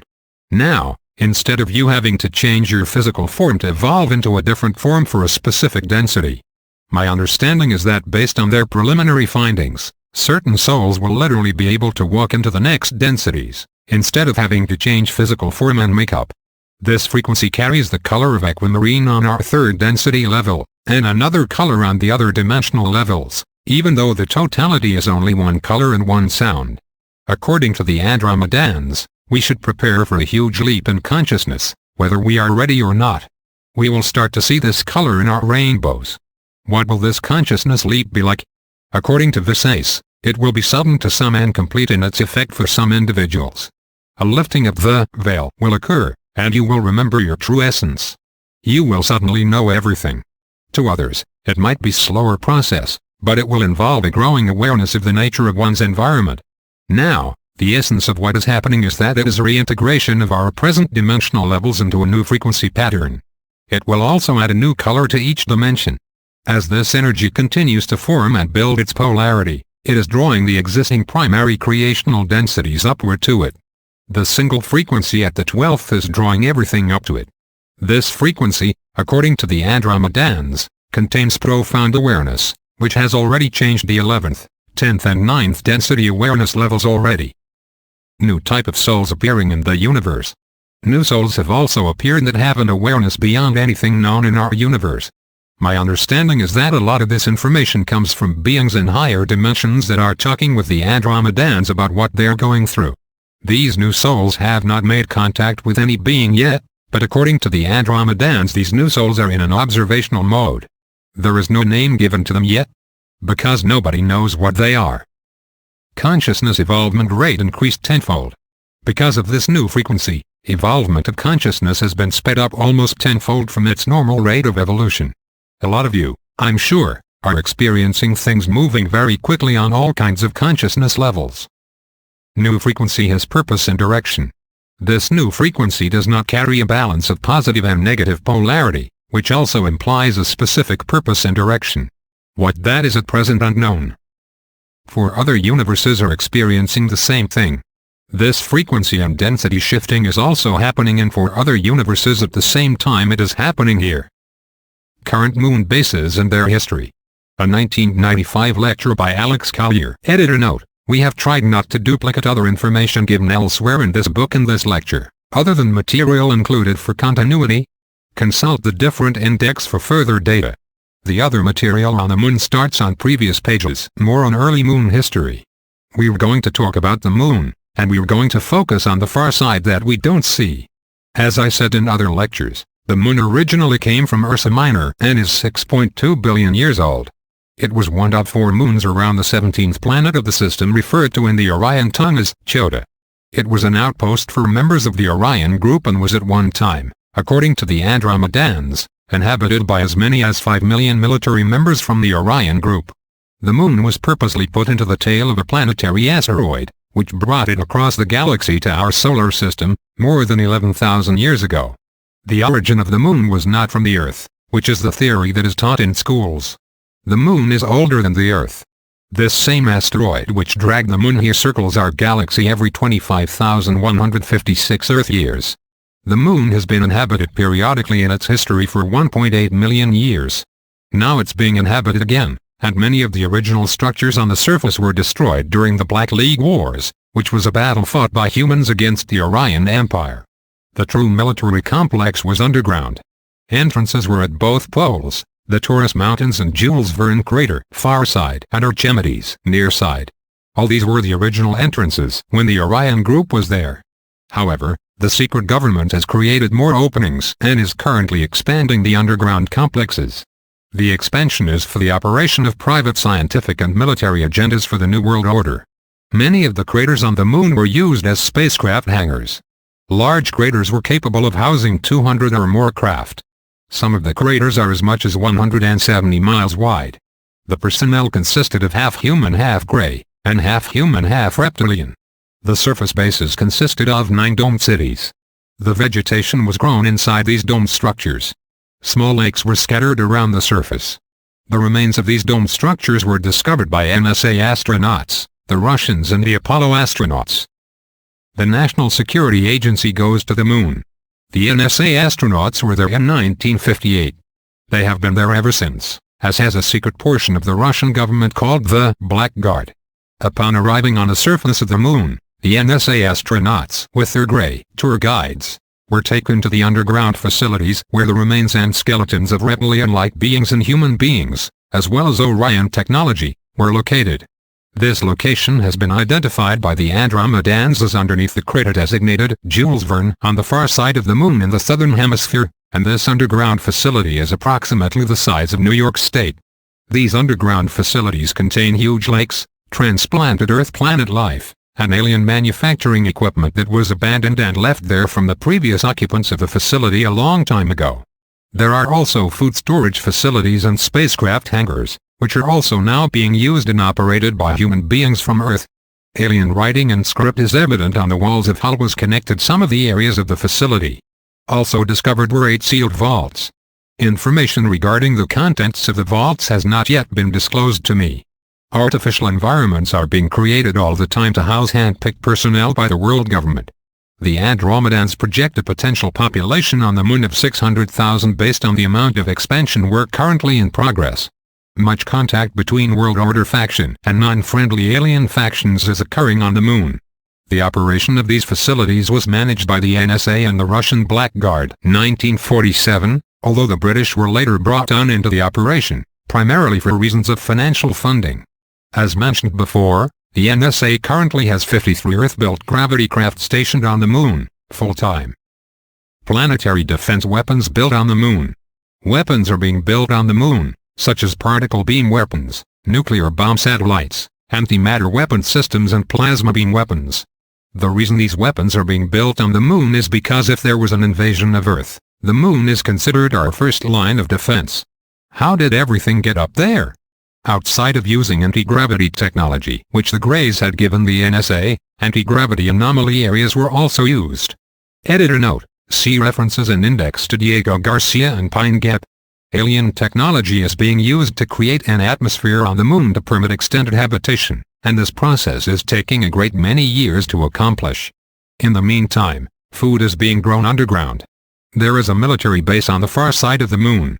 The first manned mission and landing on the moon was in 1958 by the Russians and the NSA, as was previously stated, and it became an official colony in 1961. I'm talking about the facility that was as large as New York State. The structures that were built on the surface were designed by JPL. These domed structures were built first on the moon, to test them, and then on Mars. One of the other corporations that was very important in this effort, and who actually did do the construction, was the Bechtel Corporation, who has a covert construction team that works with the NSA. Now, the reason we only see one side of the moon is by design. The dark side of the moon truly represents the dark secret of how long extraterrestrials have been watching the Earth. Large mass structures, functioning as weights, have been designed into the structure of the moon to keep it from rotating on a normal basis, and they are located at both poles. These are magnetic in nature. When the Apollo astronauts landed on the moon, we had already been there for some time. The NSA had already established a colony there 8 years earlier, and the technology involved was not shared with the lower echelons in NASA or even the military. NASA was used as a blind to keep the people of the United States ignorant of what was really happening in space, and is still fulfilling that function. Some of the greatest scientific minds on our planet who have vanished without a trace were taken to the moon and to Mars in an attempt to start a brand new society. Engineers, architects and people from every walk of life went there. Alternative 4, stage or controlled pole shift. Q. I know what alternative 1, 2 and 3 were. What was alternative 4? AC. Remember that at one time the world government was colonizing Mars. They built a huge base there that at one time held 300,000 people. In March of 1989 it was invaded by the Orion Group, who destroyed the base. The Orion Group is not friendly to us. Since the world government realized there was now no place to go, they had to come back here. According to the perception of the world government, population is a problem, and the corporations have polluted the environment. The fourth alternative is to stage a controlled pole shift while they are safe in their underground facilities, in order to eliminate most of the planetary population and artificially cleanse the environment. Right now, 1995, the Earth is tilting, and the wobble is 72-85 feet every 14 months and it's getting wider. Editor note: this is referred to as the Chandler wobble in geophysics. The implementation of Alternative 4 involves the placement of strategic nuclear weapons underneath the South Polar ice cap and detonate them. They could cause the cap to slip, which would cause the planet to rotate 90 degrees on its axis. Within 24 hours, 83-85% of the population of the planet would drown. The Andromedans, who have technology 4,700 years ahead of us, have said they would not allow this to happen. This might indicate why the world order is spending so much time arming itself on the moon, because they think they are going to be able to deal with things when help comes. They won't be able to. The moon will simply be pulled out of orbit, moved away from Earth and dealt with by the Council. Clones and creation of ourselves. This evening, the lecture will be on clones, weather modification and the creation of ourselves. It's nice of you to come. It's going to be, as Ed Sullivan would say, an action-packed evening. Operation Deep Freeze, Planetary Manipulation Program. Now, we've all heard of a world government. It's not just a group of bankers and politicians. In order to have some teeth and to make the governments do what they want, and to be able to control and manipulate governments and world events, they have to have another organization. This organization, from what I have been told by Morenae, started originally in the CIA, shortly after it became the CIA in the 1950s. This operation, which exists today, is called Operation Deep Freeze. The way it works is that members of the CIA, FBI, NSA, KGB and Mossad are declared dead, given false identities and put into active service in the capacity that they can go to any country, having total anonymity, do what they want and they can't be touched. They are outside all laws.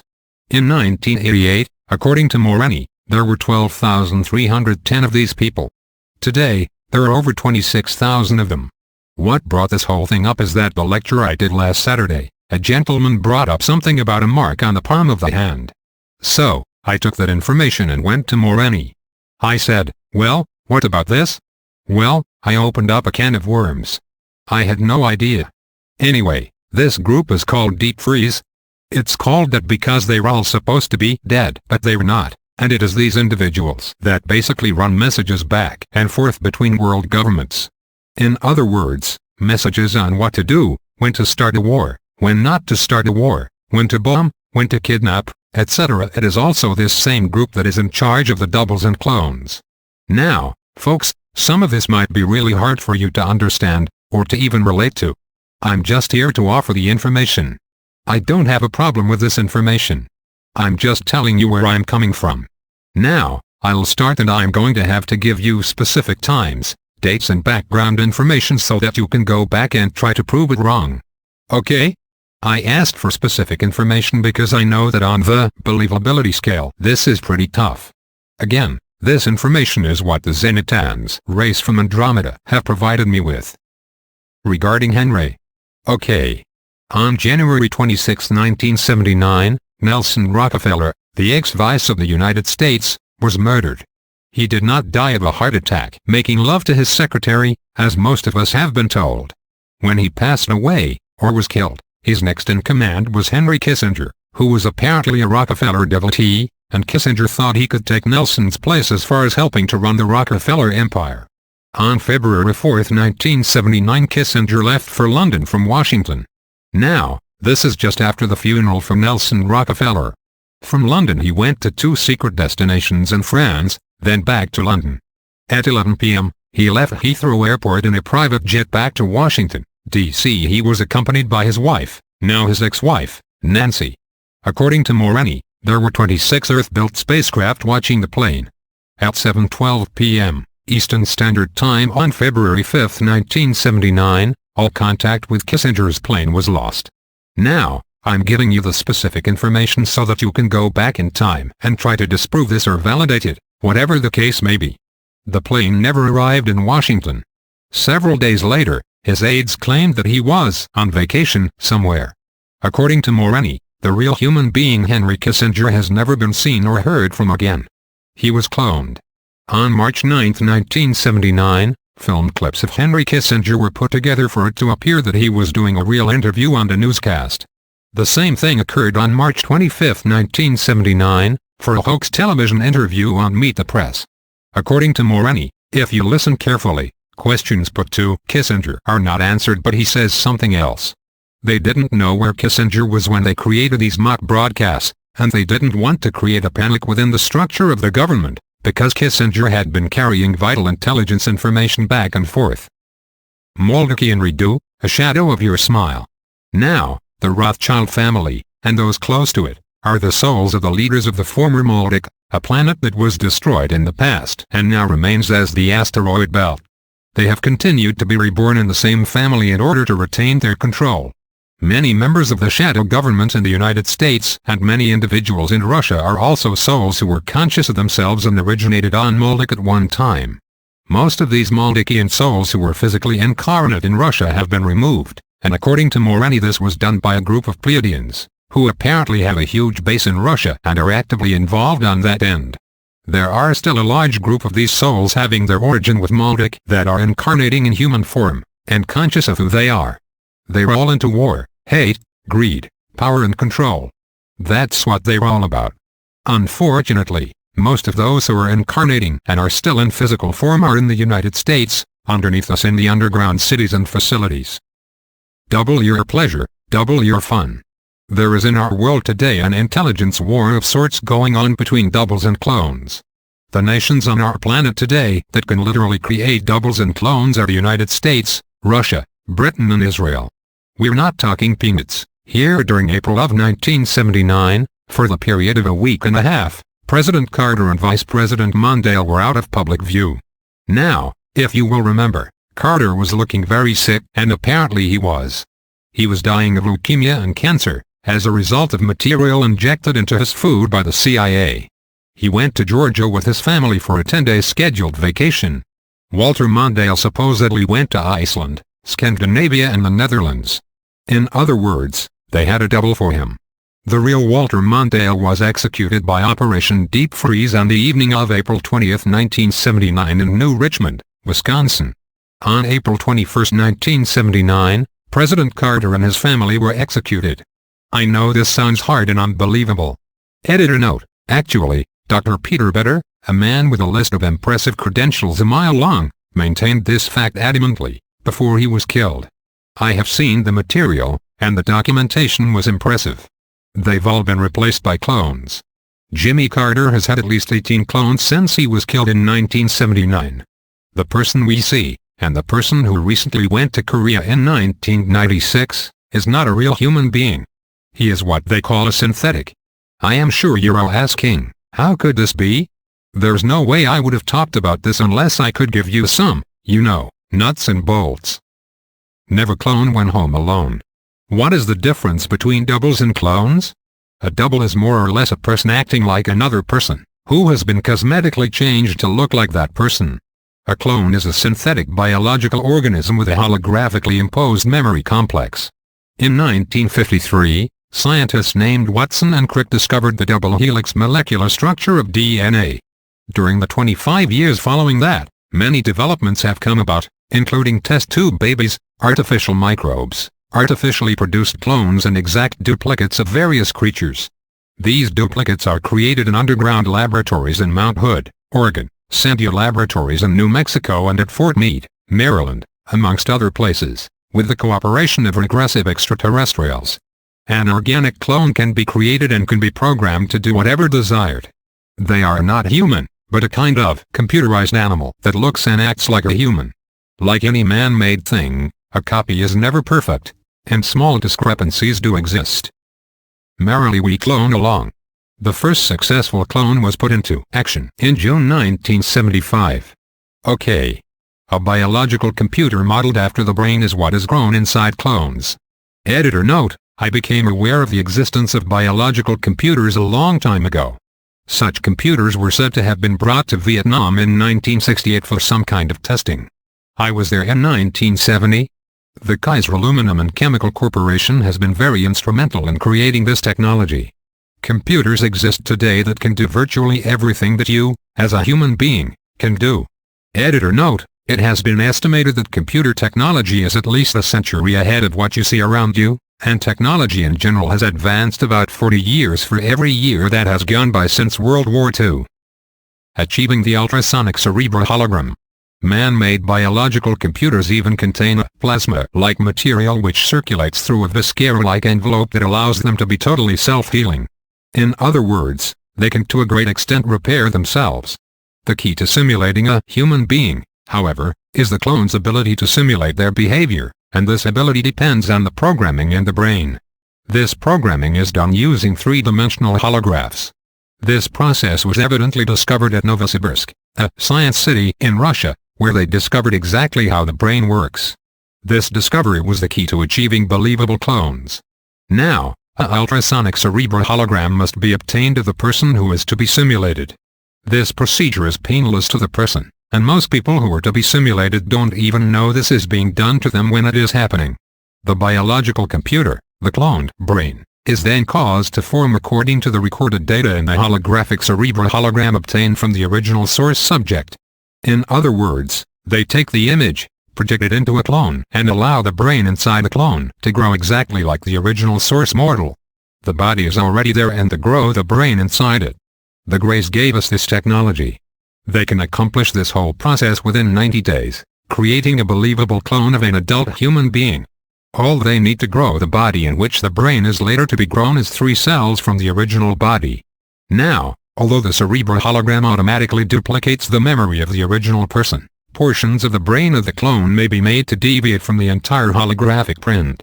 So, they can put information in there that did not exist in the original person's brain. The result of all of this is a programmable biological computerized brain, and a clone that knows essentially everything which the original person knew. They can be programmed for suicide missions, or missions too dangerous for normal humans such as specialized missions into space or time, or they can be used as they are often used now, for insolent invasion of world planetary governments. Here's just a few of the people who have been cloned. Carter, Mondale, David and Lawrence Rockefeller, and Defense Secretary Brown, cloned April 6, 1979. On July 5, 1979, Carter was supposed to give an energy speech. It was cancelled and the home-cloned family of the Carters were sent to Camp David. The original Carter clone was burning out. Camp David appears to be the place where many people in government are replaced with clones, so if you get a personal invitation to go to Camp David, I would decline if I were you. Is Clinton a clone? Rumor has it. They should have cloned Hillary, that's what they should have done. She's the mastermind. Anyway, on July 11, 1979, the Wall Street Journal reported that President Carter had a nervous breakdown. Clones do not have nervous breakdowns, per se, but they may become unstable in certain ways. On July 15, a Sunday, Carter gave his energy speech, and 2 days later on July 17, the entire presidential cabinet and senior White House staff members resigned, all at once. This is coming from Morenae, who is asking us to remember this. In other countries, it would have meant that the government has fallen, but not in the United States. The Carter clones had some trouble in the beginning because of real instabilities in the brain of the human being we knew as Carter. A new type of clone has also been created recently. It's called a genetic synthetic. Genetic synthetics, neo-Darwinism at its worst. The programs involving genetic synthetics started in November 1980, by the CIA and Greys operating within the National Security Agency. They are generated using transmutation of certain tissues extracted from cattle. This process grew out of experiments which began in 1959. Now, what's the first thing that comes into your mind? Cattle mutilations. Editor note, contemplate that, will you? The right stuff. Astronauts Young and Crippen are clones. The real humans were killed on the Space Shuttle Columbia on November 24, 1979. The training shuttle Enterprise was given a new name and these clones landed for public viewing at Edwards F. Editor note, Dr. Peter Better also maintains that Young and Crippen were synthetics, in a very detailed review in his audio letters. Ref. Audio letters transcripts, page 106. Thanks to Geo-Electrical for supplying this data. Clone questions and answers. Q. Can clones be differentiated from real people in any measurable way? AC on a physical scale, the real way to tell a real human from a clone is that the clone does not have an aura energy field. Editor note, to be perfectly accurate, there is a slight field around the head, which contains the biological processors, but it is not like the field around the head of a normal human. Q. Do they realize that they are clones? AC. I don't know. I don't think they would realize it. If they are essentially living computers, they are programmed to believe whatever it is that has been programmed into them. Nothing more, and nothing less. Q. Was the reason Carter had 18 clones because they were trying to perfect something, or just because his neurological structure had so much instability? AC. I think it was a combination of both. Q. Back in 1978 and 1979, they were launching some really strange military satellites. AC. Many satellites put in orbit, one in particular by Young and Crippen, which is why apparently they had some trouble or were killed and duplicated, were developed by the National Reconnaissance Office (NRO). They were spy satellites, but were also equipped with tungsten shields and powerful dynamic gas lasers weapons, and designed to defend themselves against alien aggressors. Q. Are there other areas where cloning facilities are maintained? AC. Other areas in Russia are at the space facility at Semipalatinsk, and at Area 51 in the United States, where they are also building gravity craft, which the Andromedans called Is-ness interplanetary space vehicles. They are building the same things at the two Russian cities I mentioned. 11. Weather Modification Engineering and Technology. Operation Certain Sentinel. OK. Weather Modification. The weather modification operation is called Operation Certain Sentinel. Factions and world intelligence are in control of this operation from space and from the moon. On October 25, 1979 it was reported in the press that a satellite had monitored a low-yield nuclear explosion on September 22, 1979. On February 21, 1980 it was claimed by CBS News that this 1979 explosion was Israel's first atomic bomb test, which was assisted by the government of South Africa. This was not true. No radiation. No fallout. No gamma rays, X-rays or neutrons were produced. According to the Andromedans, what they had seen was a twin firing of particle beam weapons at an area in the ocean from the moon. This event was part of a weather modification test of the ability to create large storms at sea, and then in the future, to guide the storms to the shores of a specific not-so-favored nation. According to the Andromedans, much of the rain in the Midwest, and the tornadoes and snowstorms this past winter were aggravated and exaggerated by weather modification stations on the moon. Editor note, the El Niño cycle in 1998 was overlaid with these type of operations from the moon. Production of weather changes, the process. According to Morenae, currently, in your hierarchy, there is a secret project called the Texas Project that is underway. We will give you more information on this. Well, I haven't got that specific information yet, but I'm sharing with you what I have. Here's how they do it. Weapons on the moon enable storms to be generated artificially at sea, or over large lakes, then guided to a specific target or location by modifying upper atmosphere electrical charges. Hurricane Allen was created in this way on August 3, when it hit the coast of the Gulf of Mexico, according to the Andromedans. Now, I remember this storm. It hit the Gulf Coast with 125 miles per hour winds. And, it appeared almost out of nowhere. It was very early in the season, and it was seen as a fluke. Now, they were doing this on purpose. They want to create weather catastrophes all over the planet so that we all become stuck in survival mode, and to get us to come together and approve a one-world government to protect and save us. Production of artificial earthquakes. Now, natural earthquakes are one thing. If you remember during the lectures, I said that many earthquakes would not be natural ones. However, natural earthquakes can be triggered by artificial induction. The Northridge quake is a good example of this. Many people remember seeing a flash of light before this quake started. This is exactly what Morenae was describing when he talked about the use of particle beam weapons. All they have to do is generate beams from 2 points and cross them at a specific location on the planet.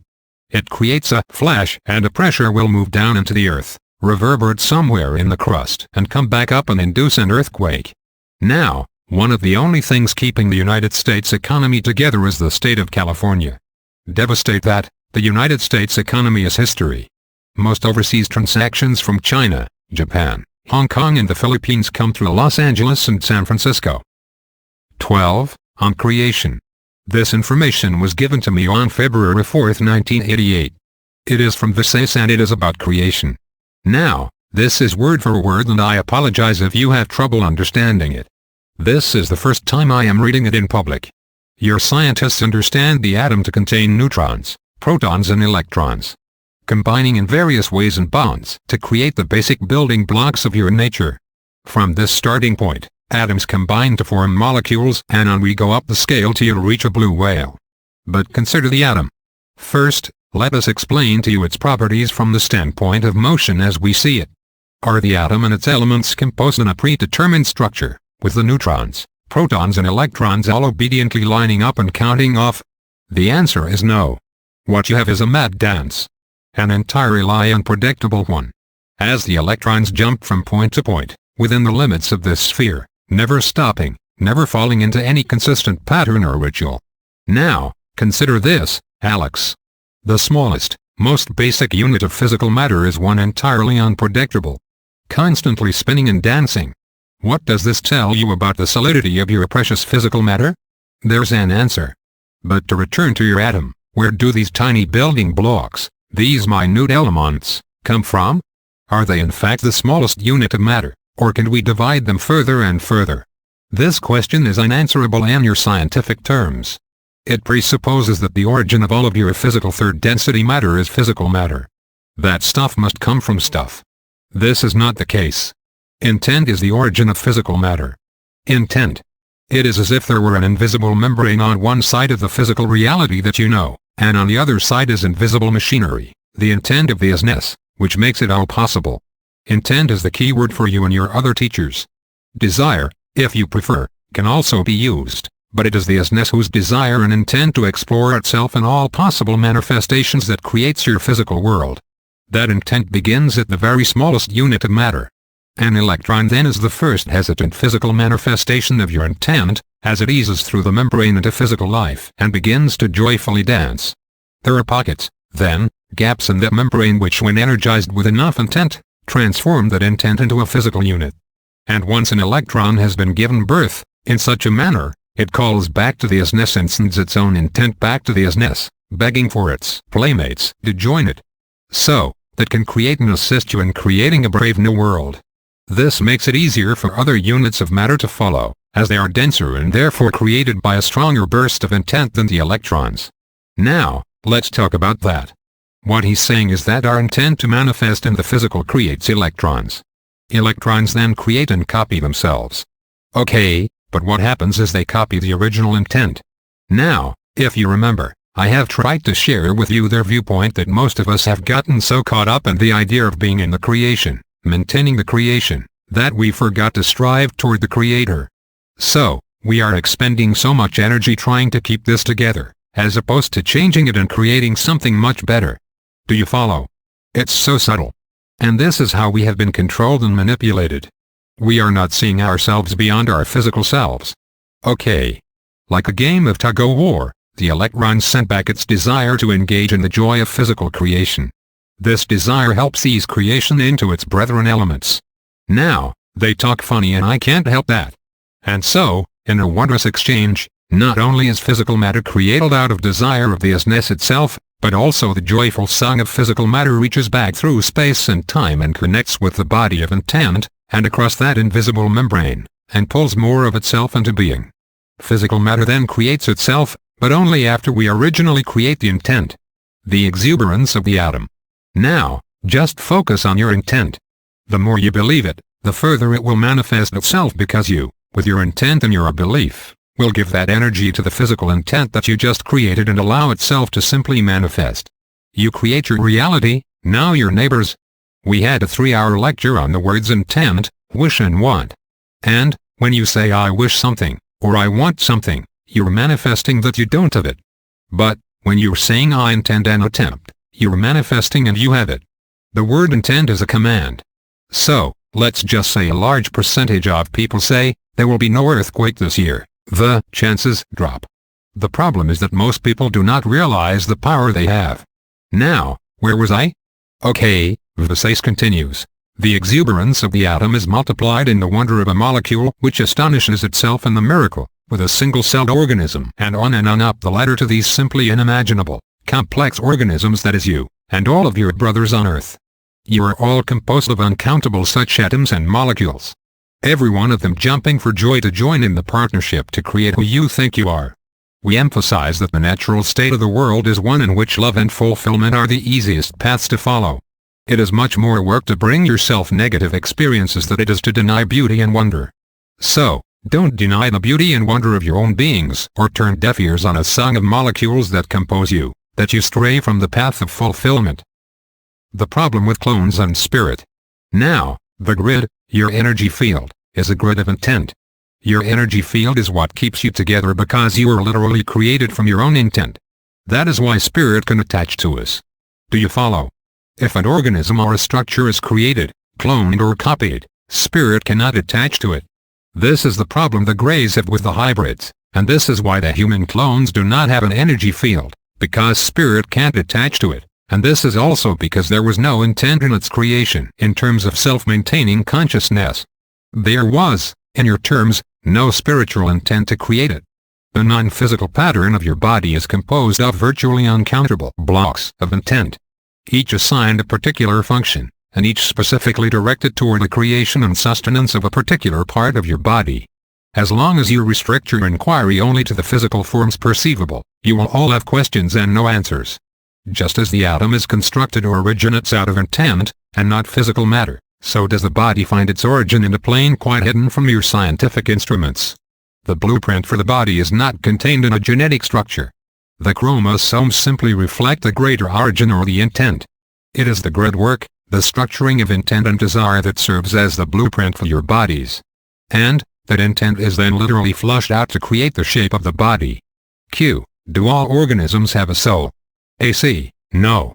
Apparently they have intent, but the chief cook and bottle washer of all that intent is the soul. Some life forms, as a group, have herd souls. An example of this in practice is when you see a flock of birds all turn at the same time.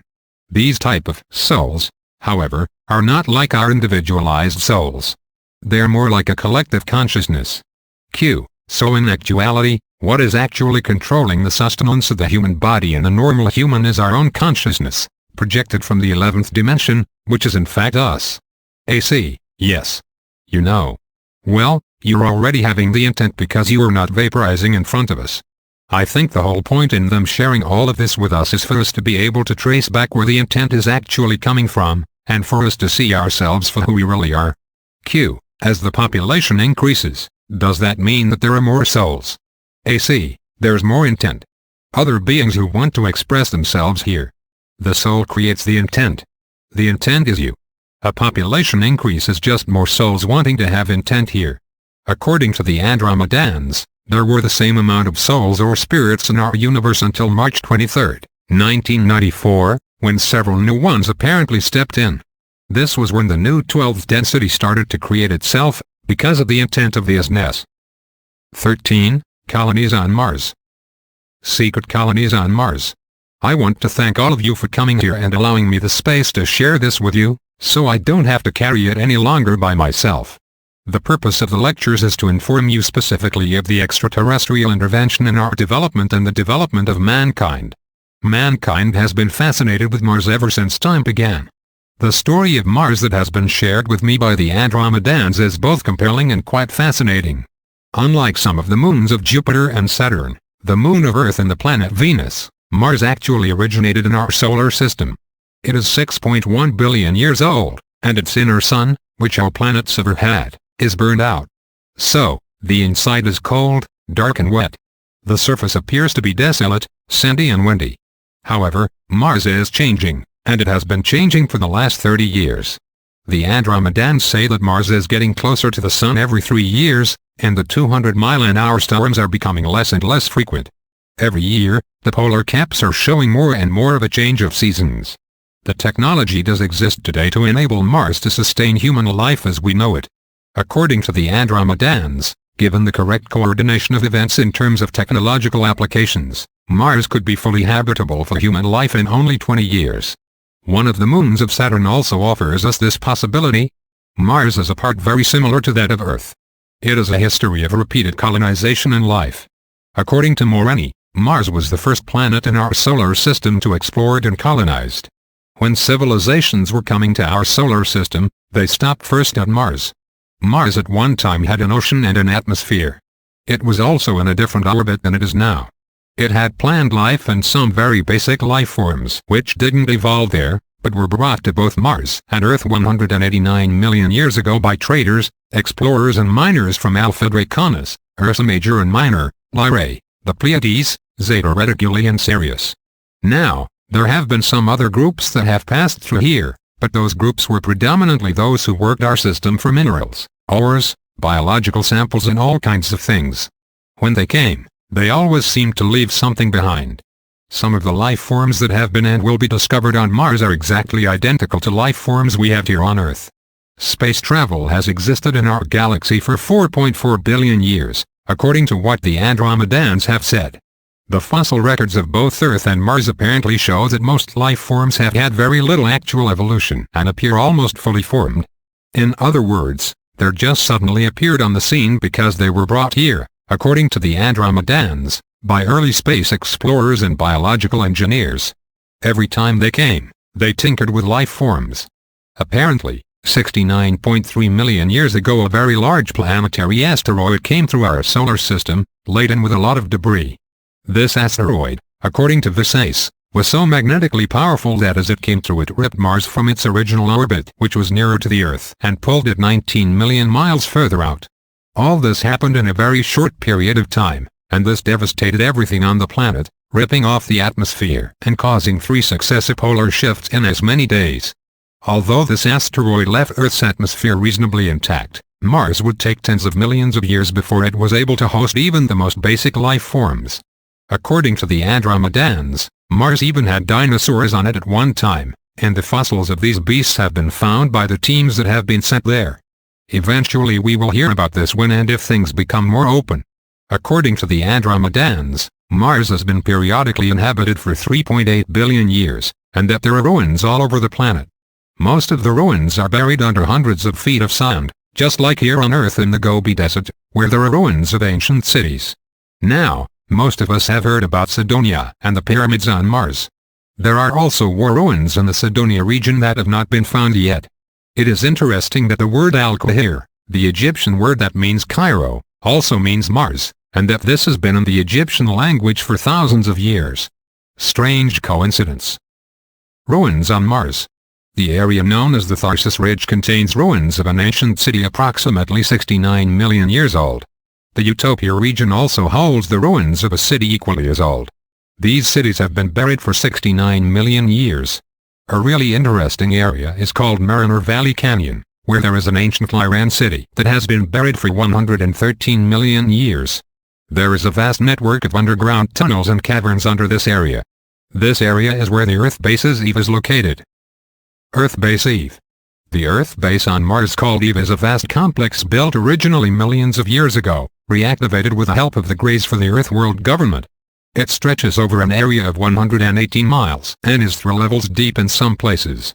It housed approximately 300,000 human beings, and the deepest portion is 6,200 feet below the surface. It has 4 openings to the surface consisting of 2 elevator shafts and 2 pressurized hangar entrances, complete with elevators. In other words, if you are flying in a ship, you fly into a hangar, which closes, and you are pressurized, dropping you down into living quarters. That's how the whole thing is done. Earth Base Atom. Much of the hardware taken to Mars, as I mentioned once before, came from the Moon first, via Russia and Diego Garcia in the Indian Ocean. The area known as Krysplanitia, or the Plains of Gold, is the location of the Earth colony, and east of there is a city dubbed Atom. There used to be a large freshwater lake in this area long in the past. There are essentially 3 large domed structures built into the mountain range there. The largest of these domes stretches 2.6 miles in diameter, and the other 2 average a mile in diameter. Each of these dome structures is connected by tunnels to the other domes. The largest dome is built 1,000 feet into the surface of Mars. Underneath the mountain range where Atom is located, there is another tunnel which leads to a cavern area that is 7 square miles in size. They don't have any idea what is inside this cavern area, because the Orion group has a force field which shields them from view. Nobody can see what they were doing in there. Orion Group redo. In March 1989, the Russian Phobos probe took pictures of motherships landing on the surface of Mars, as well as a picture of one of the scout craft firing at the probe, just before it exploded. One of these large ships, 250 miles long, landed at an old Orion Group base that has been reactivated. The base is more than 1 million years old and is completely underground, occupies 64 square miles, contains 5 levels and extends to 8,500 feet below the surface. It was fully operational as of June 1994, and contains 2,111 scout craft and over 100,000 Orion and Draconian troops. The Andromedans are real specific when they say troops. The Cydonia region was the last base occupied by the Pleiadians, Lyrans and Sirians when our solar system fell to the Orion group about 317,000 before Christ. That base was partially destroyed in that attack. NSA lands on Mars in 1959. The first Martian landing by the NSA Black government was in March 1959, when 3 craft were sent to the Cydonia region. Only 29 military and scientific personnel went on this first mission. The fortress area housed the craft and the workers while it was being reopened with the assistance of the Greys. The construction that was done was performed by the same groups that had done construction on the Moon, the Army Corps of Engineers, Bechtel, A. Matthews, Robbins Corporation, Secor, and scientists and engineers from JPL. All of the personnel in this project had no families to worry about them, and no records on their existence, except for personal memories of people on Earth, have been wiped clean by the NSA Ultra and Blue Moon units Alpha I and II, who recruited personnel for this mission. All this was done on the premise that the Earth was going to self-destruct due to pollution, population and disappearing natural resources. The bases were completed in 1968. The Andromedans have said that the Black government would do anything to maintain secrecy on this matter. In March of 1989, 30 years to the month of the landing on Mars, a group of Orion and Draconian forces invaded the Martian colonies and all communication between the Moon bases and Mars ceased. Some of the greatest talent and minds are stuck on Mars. 300,000 humans out of communication. The American and Russian Mars probes were sent, subsequently, to see what they could observe on Mars, and they were destroyed or taken out of action from the surface of Mars. When we start to see ships in the skies, whose will they be? I've been told that the very first mass sighting of ships that will be seen in the United States will be our own. They'll be the ones that our government has actually built. It won't be the aliens. It will be our own. The first real big signs will be in the area of New Mexico, because it is the area most controlled by the government and the Greys. They have that area so sealed up that nothing could go wrong there. 4. The holographic record of Christianity. Spanish version, Q. Can you be specific on what the Andromedan viewpoint is on Christianity, especially in view of the fact that they have holographic access to all events that have happened on Earth? I mean, what are some of the specifics? AC, you know, I don't like talking about this, because I was raised a Catholic. I was an altar boy. The truth broke my heart. You know, to find out that what I thought was reality really wasn't. Where I'm at with it is very personal, but I'm not counting on anybody to come down and save me. The Andromedan perspective of the whole scenario is really different than what we've been told. Q. Well, it's apparent that there were several characters in history with the name Yeshua, translated loosely as Jesus. There's Yeshua ben Joseph, etc. How did all this develop? AC. Okay. Basically what happened was that the Catholic Church created a composite character, because at the time they were expending a lot of resources putting out religious wars. It seemed like a good idea at the time, but like many things it got perverted. Yeshua ben Joseph was a Jewish rabbi who lived from 70 BC to 9 BC. He was apparently crucified at some point, charged with being a thief. Prior to that there was a man by the name of Rabbi Hillel who apparently died in 100 BC. Rabbi Hillel was called the Great Teacher. Many Christians are led to believe that a man named Jesus was called this, when in fact it was Rabbi Hillel. Now, what happened was that the New Testament composite character of Jesus the Christ was created by the Council of Nicaea. Most of the words that are attributed to this composite character, referred to colloquially as Jesus, were in fact spoken by Apollonius of Tyana, who the Bible calls Paul of Tarsus. Because Rome had their armies scattered all over the place and all these wars were over the subject of religion, what the Council of Nicaea decided to do is essentially create a state religion. So, what they did was combine the religions of the East and the West, both of which were concerned with sun worship. Those in the West worshipped Hasos, also called Es. Those in the East that worshipped the sun worshipped Krishna, which in Greek is called Christos. The very first Bible that was put together in 325 AD. They took some books that Apollonius of Tyana had brought back from Burma, called the Codes of the Initiates, which concerned themselves with man's relationship to the seasons, among other things, containing lessons that were handed down to those particular holy men in India during that particular period in history. The Codes of the Initiates allegedly contained words that were spoken by Krishna. The very first Bible was called the Helios Biblius, which means the Sun Book. This is what they did in the very beginning. Q. When was the Helios Biblius assembled? AC. Between 324 and 355 AD, by the Council of Nicaea under Emperor Constantine the Great. Then they slowly developed a god, a personage, to replace the sun, and slowly changed the books, disposing of the material detailing reincarnation and many of the other teachings. They changed meanings, and every scribe that worked on this thing kept changing things as belief systems were revised with the prevailing times. Q. How about things ascribed to the historical Jesus, such as the Sermon on the Mount? AC. The exact words ascribed to the historical Jesus, with reference to the Sermon on the Mount, were found in the Turkish Museum, authored by a Greek senator in 64 AD. The church went out and gathered all the information they could at various times in history, and they suppressed what they didn't agree with or what they didn't want the people to know. Q. Then, who was the healer in this whole scenario? AC. That was Apollonius of Tyana, who the Catholic Church referred to as the Antichrist, despite the fact that he was also known as Paul of Tarsus, mainly because he encouraged rebellion against Roman tyranny. Q. And Yeshua ben Joseph.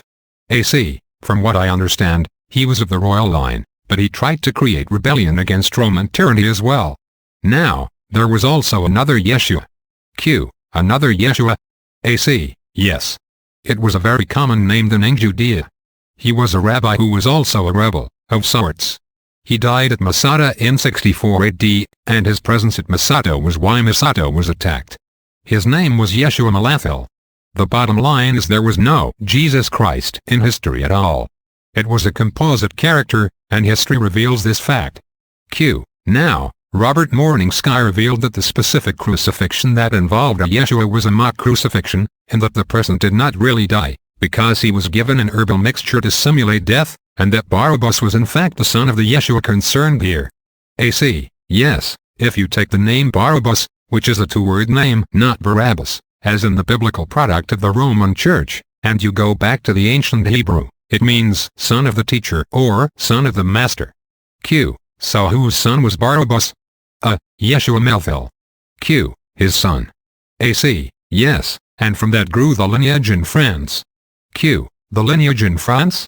That is where Alex Christopher's book Pandora's Box picks the trail up. The so-called bloodline of Christ that related to the mission of the Templars. AC. That's right. It related not to Yeshua, Jesus, Malathil himself, who died at Masada in 64 AD, but to his son, Barabbas, who survived and went to France. Q. This is also connected with the blue bloods and extraterrestrial genetics? AC. That's exactly right. Q. So Yeshua Malathil was a blue blood. AC. Yes, he was, and he was connected to the house of David, and if you go all the way back through the line, through David, and you get to Moses, who was a human extraterrestrial half-breed. Q. So, was it Yeshua Malathil who was involved in the cross scenario? AC. I don't know for sure. The only place I have heard of the story that Robert is talking about is from a book called Crucifixion by an Eyewitness, which does not at all imply that Robert got his data from that book, just that the book mentions it. But the Essens were herbalists and knew how to mix potions and knew about this kind of thing. Of course, the real secrets about all of this lie in the Dead Sea Scrolls. Q. Which the Israeli government have locked up, or at least most of them, and will only let a few select people see a few of them.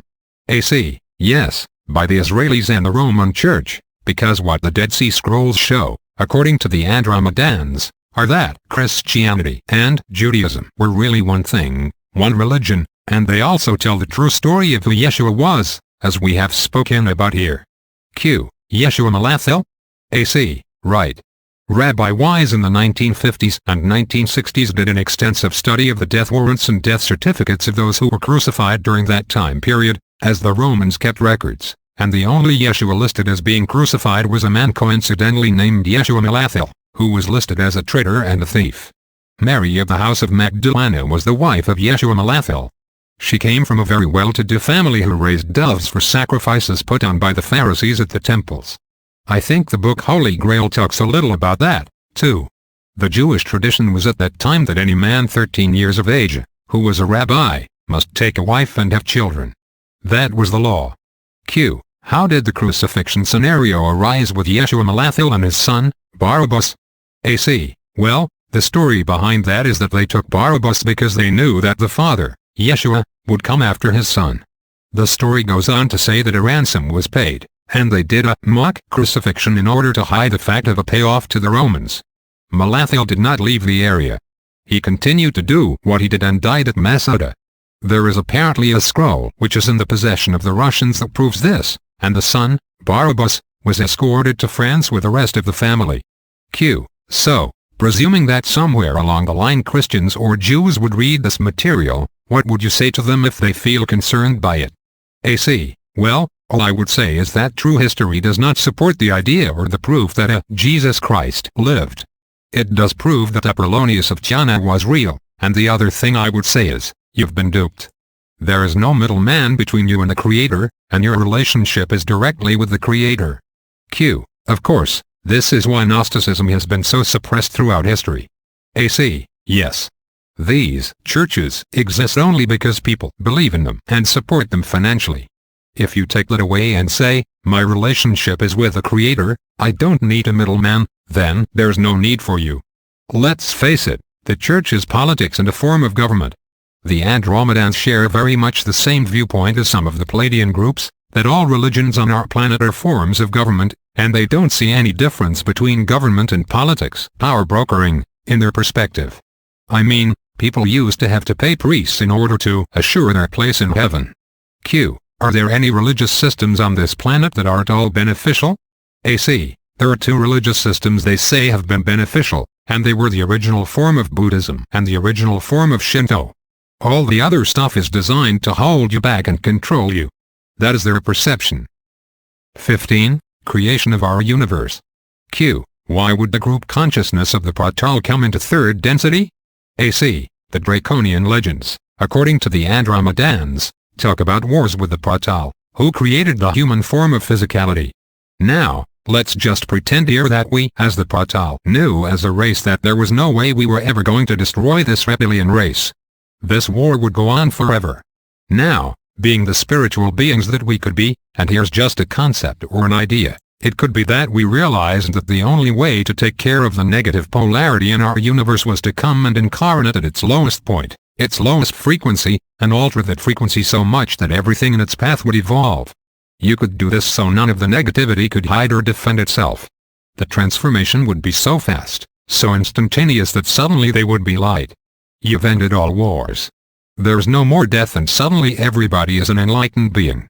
There has only been a period of 200 years during the last 2,000 years when there hasn't been a war on Earth.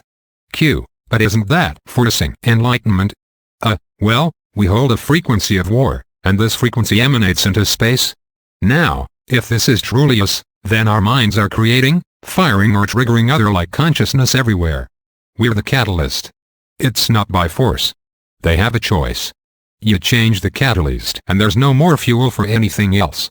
Everything else just burns out. For example, look at what is going on in Bosnia, and who is giving both sides the weapons of war. You take away the weapons and there is no war. Somebody is paying them to do this. So, you have to take away the fire. Right now, we are the fuel, and the Draconians, Greys, the Orion Group and others are benefiting by this fuel. It starts right here, and other galaxies are sending ambassadors to come and watch what is happening here, what is going to happen in 2013. We have one side saying no way and one side cheering us on. Q. Who's cheering us on? AC, the benevolence. Just in our galaxy alone there are 139 different races and planetary systems that want us to evolve because they are sick and tired of war and defending themselves, and having to worry about us. Everything affects everything else in the universe. 16. Inside the planet, the Hollow Earth. The Hollow Earth. All planets, suns and moons that are real, that were created by part of the creation, are hollow. There are no exceptions. I want you to look for Life magazine, an issue that was published on November 10, 1967. It shows a photograph of the Earth taken by the Lunar Orbiter, which shows a 1,600-mile diameter egress into the planet at the North Polar area. Now, we are always taught that the Earth is round, a sphere. Being somewhat pear-shaped, this is mostly true. However, persisted legends of flat areas.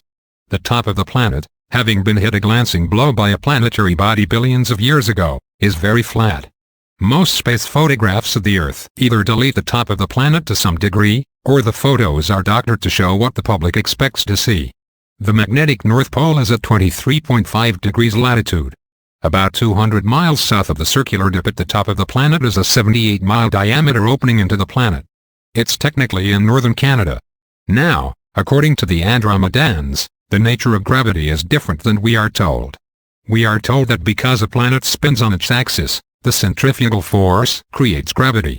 Well, according to the Andromedans, that is not at all accurate, and that gravity is produced by highly penetrating radiation in the electromagnetic spectrum at a frequency of about 1 trillion cycles per second. Because our planet is hollow, it contains different caverns throughout its shell.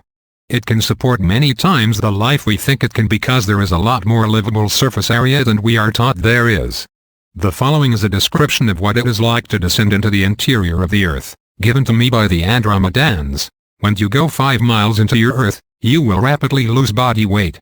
The reason for this is the limited ability of gravity radiations, and the gravity radiations and gravity effects of the Earth above counteract the gravity effects of the Earth below. Their counteracting effects are enhanced by the mass of the Earth above, which will transform some of the infrared radiations emanated by matter into a gravity-producing radiation per the laws of redistribution. When you reach a depth of 10 miles, you will notice that it begins to get lighter around you. Vissay said that there are no shadows to be found anywhere in the interior of the Earth at a depth of 100 miles because the light is contained in the particles that come from all directions and not a single source. In other words, the Earth itself seems to glow, along with everything else. Plant and animal forms flourish and grow larger than on the surface of the planet. At a depth of some 700 to 729 miles, one reaches a space of almost zero gravity because of the screening effect of soft particles. Going further about another 700 miles or so, you break out into the surface of the inner sphere, which has gravity due to the mechanics of the soft electrons and other balancing forces. An inner sun has formed because the particles of light concentrate at the center. Now, the orbit of the Earth has been changed 3 times, according to the Andromedans. During the time of Atlantis, it was possible to see both of the suns in our solar system, and the benefit of this is that you had day and twilight instead of day and night. But then, the planet was moved. Q. Why was the planet moved? AC. I don't know. That's a question the Pleiadians will have to answer. It was moved into its current orbit about 14,300 years ago. We cannot see the other sun now, and apparently it was done on purpose according to a larger agenda. This movement of the planet caused a lot of geological activity and flooding. A one-world system that works. The Andromedans have a planetary government, but the entire purpose for the existence of this world government is to make sure that everything on their worlds evolve. That is the only purpose of it. No other objective. To make sure that every life form evolves. It's run by the people themselves, and everybody volunteers to hold a position in it, which is easy for them because they live a couple of thousand years. But, there's no such thing as a professional politician on their world. No such animal. All of their children go to school, and all the education is free. They spend an average of 150 years in school. On varying ET information. Now, I know that there are other extraterrestrial groups talking to people. Vises and Morenae are talking to 3 other people. Rumor has it that Pleiadian groups are talking to at least 30 people. But the information the Pleiadians are giving out is totally different than what you're giving out. AC, it's a different perspective, yes, but a lot of information between the 2 sources, or many of the sources, is compatible. It's just that the Pleiadians are telling the whole story about their involvement in things. They are hiding it, which the Andromedans feel isn't the right thing to do. They think that everybody should put all their cards on the table, right now, and deal with it. General questions and answers. Can the Andromedans teleport themselves? Yes, they can go anywhere they want. All you have to do, according to them, is have a destination and speed up the atomic structure of the body and you just disappear. The atoms are projected to where you want to go and you just appear there. They are thousands and thousands of years ahead of us in evolution. Do you go through a physical change when you are with the Andromedans? Do I go through a change? Not one that is really noticeable, except that sometimes I feel depressed when I have to come back.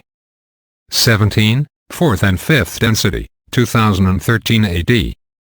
2013 AD. If you remember in earlier lectures, we talked about the new vibration, the new color sound vibration that is coming out of the black holes. The reason I bring this up is because everything in our world has been set up. Everything. You're going to see things start to move.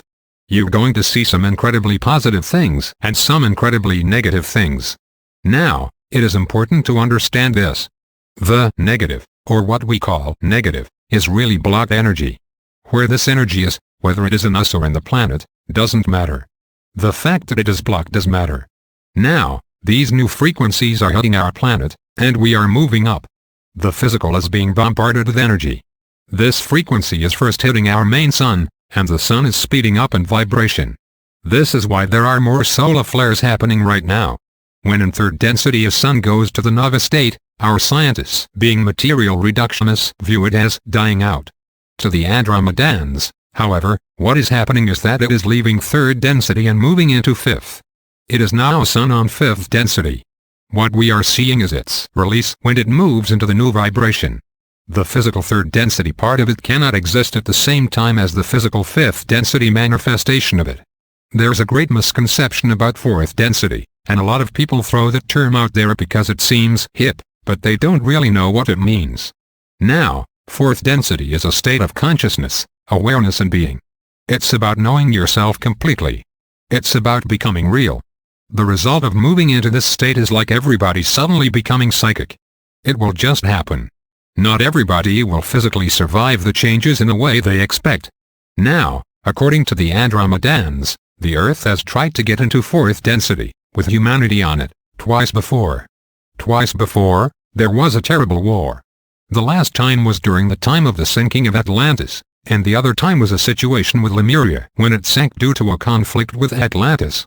Now, if you look at the Book of Revelations, it predicts a terrible war.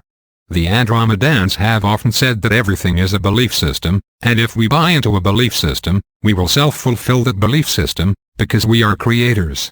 They say that major changes will start to be observed between 2004 and 2009. Some of us will be there sooner. An example of being there is that if the phone rings, you will know who it is. If someone knocks on the door, you will know who it is. You think of a family member and they will call. As it progresses, you'll be in tune all the time. You will not be in a position to say, it's just coincidence, because you will have come into a position of knowing this. It's not coincidence, but it is divine order. In other words, we'll be in the flow. Now, this doesn't mean we are not going to have our challenges. There's going to be war on the planet. There is still going to be crime, for a while. There are still going to be people who don't understand what is happening. There will still be people clinging to religions and begging for someone to come and save them. Be your own savior. That is the only permanent way to evolve. It's the only way. Even those who were perceived as saviors in the past didn't come to save, but they came to teach. Because of religious belief systems, there are millions of people who expect that somebody is going to come down here and solve all the problems. It isn't going to be like that at all. If there was a Jesus Christ, and he did come back, he would be pissed off. I can just picture Jesus Christ walking into the Vatican and saying, "Look what you did with what I gave you. What is all this gold for? What are all these paintings for? What are all these stupid hats you wear for? What is all this shit? This isn't what I gave you." Now, what will happen when the Earth moves into fourth density herself? She will start to heal herself, which means she won't need our help. This is why it is paramount that between now and 2004, we do everything we can, at least on a conscious level, to be consciously aware. They say that by the year 2004, the obituary pages will be very long because some people can't handle this. The children will be the least affected in a negative manner. As I have said before, the most affected will be men, because male energy has been totally irresponsible at this point. The Earth is female in nature. When she starts blowing off this energy, it's not going to be selective. When this energy comes up, they said that a lot of males will have brain strokes, sudden heart attacks and just cross over. There will also be some females affected in this way, but it will predominantly affect a large portion of the male population, which is at least half the population of the planet. The two polarities will become more pronounced, particularly between now and 2004. A lot of folks will act on the need to move out of cities and into small communities. A lot of this will be done in the mode of trying to be ready for survival. Last week we talked a bit about the viruses that are coming and the terabytes outbreaks in major cities. You will have people in your life just leave. You might be letting go of people in your life because they were of a different vibratory nature, and there will be people who will judge you because from their perception and point of view, you are not waiting for a savior, or for other reasons. Let these people go from your life. Just bless them, love them and send them on their way, because the space will be filled by others of like mind. Like minds attract each other. Positivity attracts more positivity. Negativity attracts more of the same. The next step, 2 + 1 = 12. Now, we have mentioned that we used to have 12 strands of DNA, and that strands were removed leaving us with 2 in order to limit our capabilities. The strands that were removed dealt with spiritual energies and remembrance of those energies, and the racial and genetic memories of our forefathers. From the Andromedan perspective, we don't need the 12 strands anymore. We are basically going to be transforming into a 3-strand system which will encompass the range of the 10 strands that were removed from our system. You remember that the Andromedan Council issued an edict that all ET influence was to be off this planet by August 12, 2003? Since telepathic races use symbols, it is easy to understand why the Andromedans indicate that part of the function of the crop circles we are seeing is to let them know they must leave. Another aspect of the crop circles is to inform the Earth entity about the process for dimensional shifting. There's going to be a period between 2003 and 2009, 4 to 5 years, where we will be on our own, because they want to see how we interact with each other without ET manipulation. This will be our test.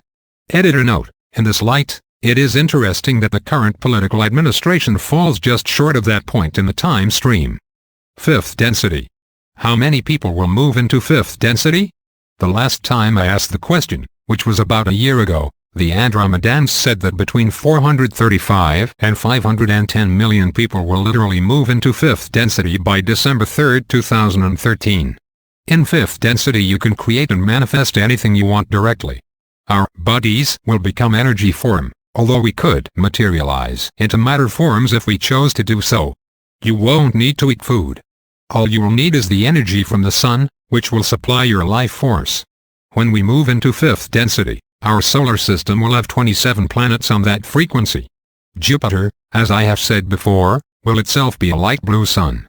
Earth's physical form will experience a pole shift, and the new North Pole will be in Saudi Arabia. The South Pole will be off the coast of South America. The Earth will experience a lot of rain and a lot of changes. Not everybody will move into fifth at the same time. There will be some who are still physical from our third density point of view. There will appear to be a 10,000-fold increase in the number of stars visible in the sky. We will discover billions of different life forms that have been on the planet that we have not previously been able to perceive as we go through these frequency changes. As it gets close to the time for fifth density, people will begin to see more ghost-like images. Many drugs that we have now will no longer work the same because the physical body will be shifting. All of major medicine is going to have to shift to a light color sound format, because nothing else will work properly. It has to move in that direction, because that is what we are becoming. Being spiritually evolved doesn't mean that you listen to every lecture, buy every book, retain all the notes and watched all the movies. Spiritual evolution comes out of experience only, because only out of experience do you gain wisdom. 18. Changing consciousness. Becoming a leader. Because we are essentially like hamsters inside a cage, spinning on the wheel, we are not moving because we are still inside a cage. Even if you jump off the wheel, you are still inside the cage. The idea is to eliminate the cage completely. Practice not being in a survival mode of consciousness. Just do it for 15 minutes a day, if you can, then try extending the period of time. Get into a space where you have everything you need in your life. Everything is right there. Now, all thought creates reality. So, for 15 minutes a day, you just convince yourself, and if you can't pretend, then pretend to pretend. Whatever it takes. Do you know what will happen? That 15-minute period will start to happen many times a day, all by itself, and you won't even realize it. It will just be a mode of being that will become part of your life. Do you have any idea how much energy it takes to take yourself from 11th density and focus into this little box? This tiny box. It's awesome. The law of consistency is that everybody evolves together. No one falls behind. If one is held back, then we are all held back. This is what fourth density is. It's essentially a group mind where we honestly care about each other. It's not about money, power, greed, material things, sex, religion and all of that. This part of me that you see is only 1% of who I am. You are seeing a copy. You are seeing a holographic projection, an image that I have projected from myself that has materialized in third density. You may come up and shake my hand, but you're not shaking all of me. Now, there is a lot of change coming. A lot of folks are not prepared for it. You have it within you to help to be teachers. To help pull the race together. There are outside influences here already and more of them coming that are going to try and divide us as a race. We can lose, but we can forestall graduation. We don't want to do that if we can help it. You must stand in your power. You have to do that yourself, and there is only one requirement, to believe in yourselves. If you don't believe in yourself, go back and look at everything everybody ever told you culturally and just erase it, because it is a lie. It's a lie. They were wrong. Again, stand in your strength. Stand in your love. Be who you are. Remember that the word warrior meant a person who is not afraid to be who they are. To be who you are every single moment, whether somebody likes it or not. It doesn't matter what other people think if you are being impeccable. As long as you don't do something to hurt them, consciously, it doesn't matter what they think. How many of you that have been shaped by peer pressure are happier because of it? None of you. The New World Order will do anything to formulate itself. It will in fact do that, but its life will be short-lived. In other words, they will set up the structure and framework for a manipulative world order, but just when they think they have it nailed down, the rug will be pulled out from under them, and the people will then rise up and assume the leadership role on the planet. Just do it. Alex, once it occurs, the item is instantaneously up there in space in the upper atmosphere. Now, this has been going on for more than 30 years, and all the while no one has had a clue.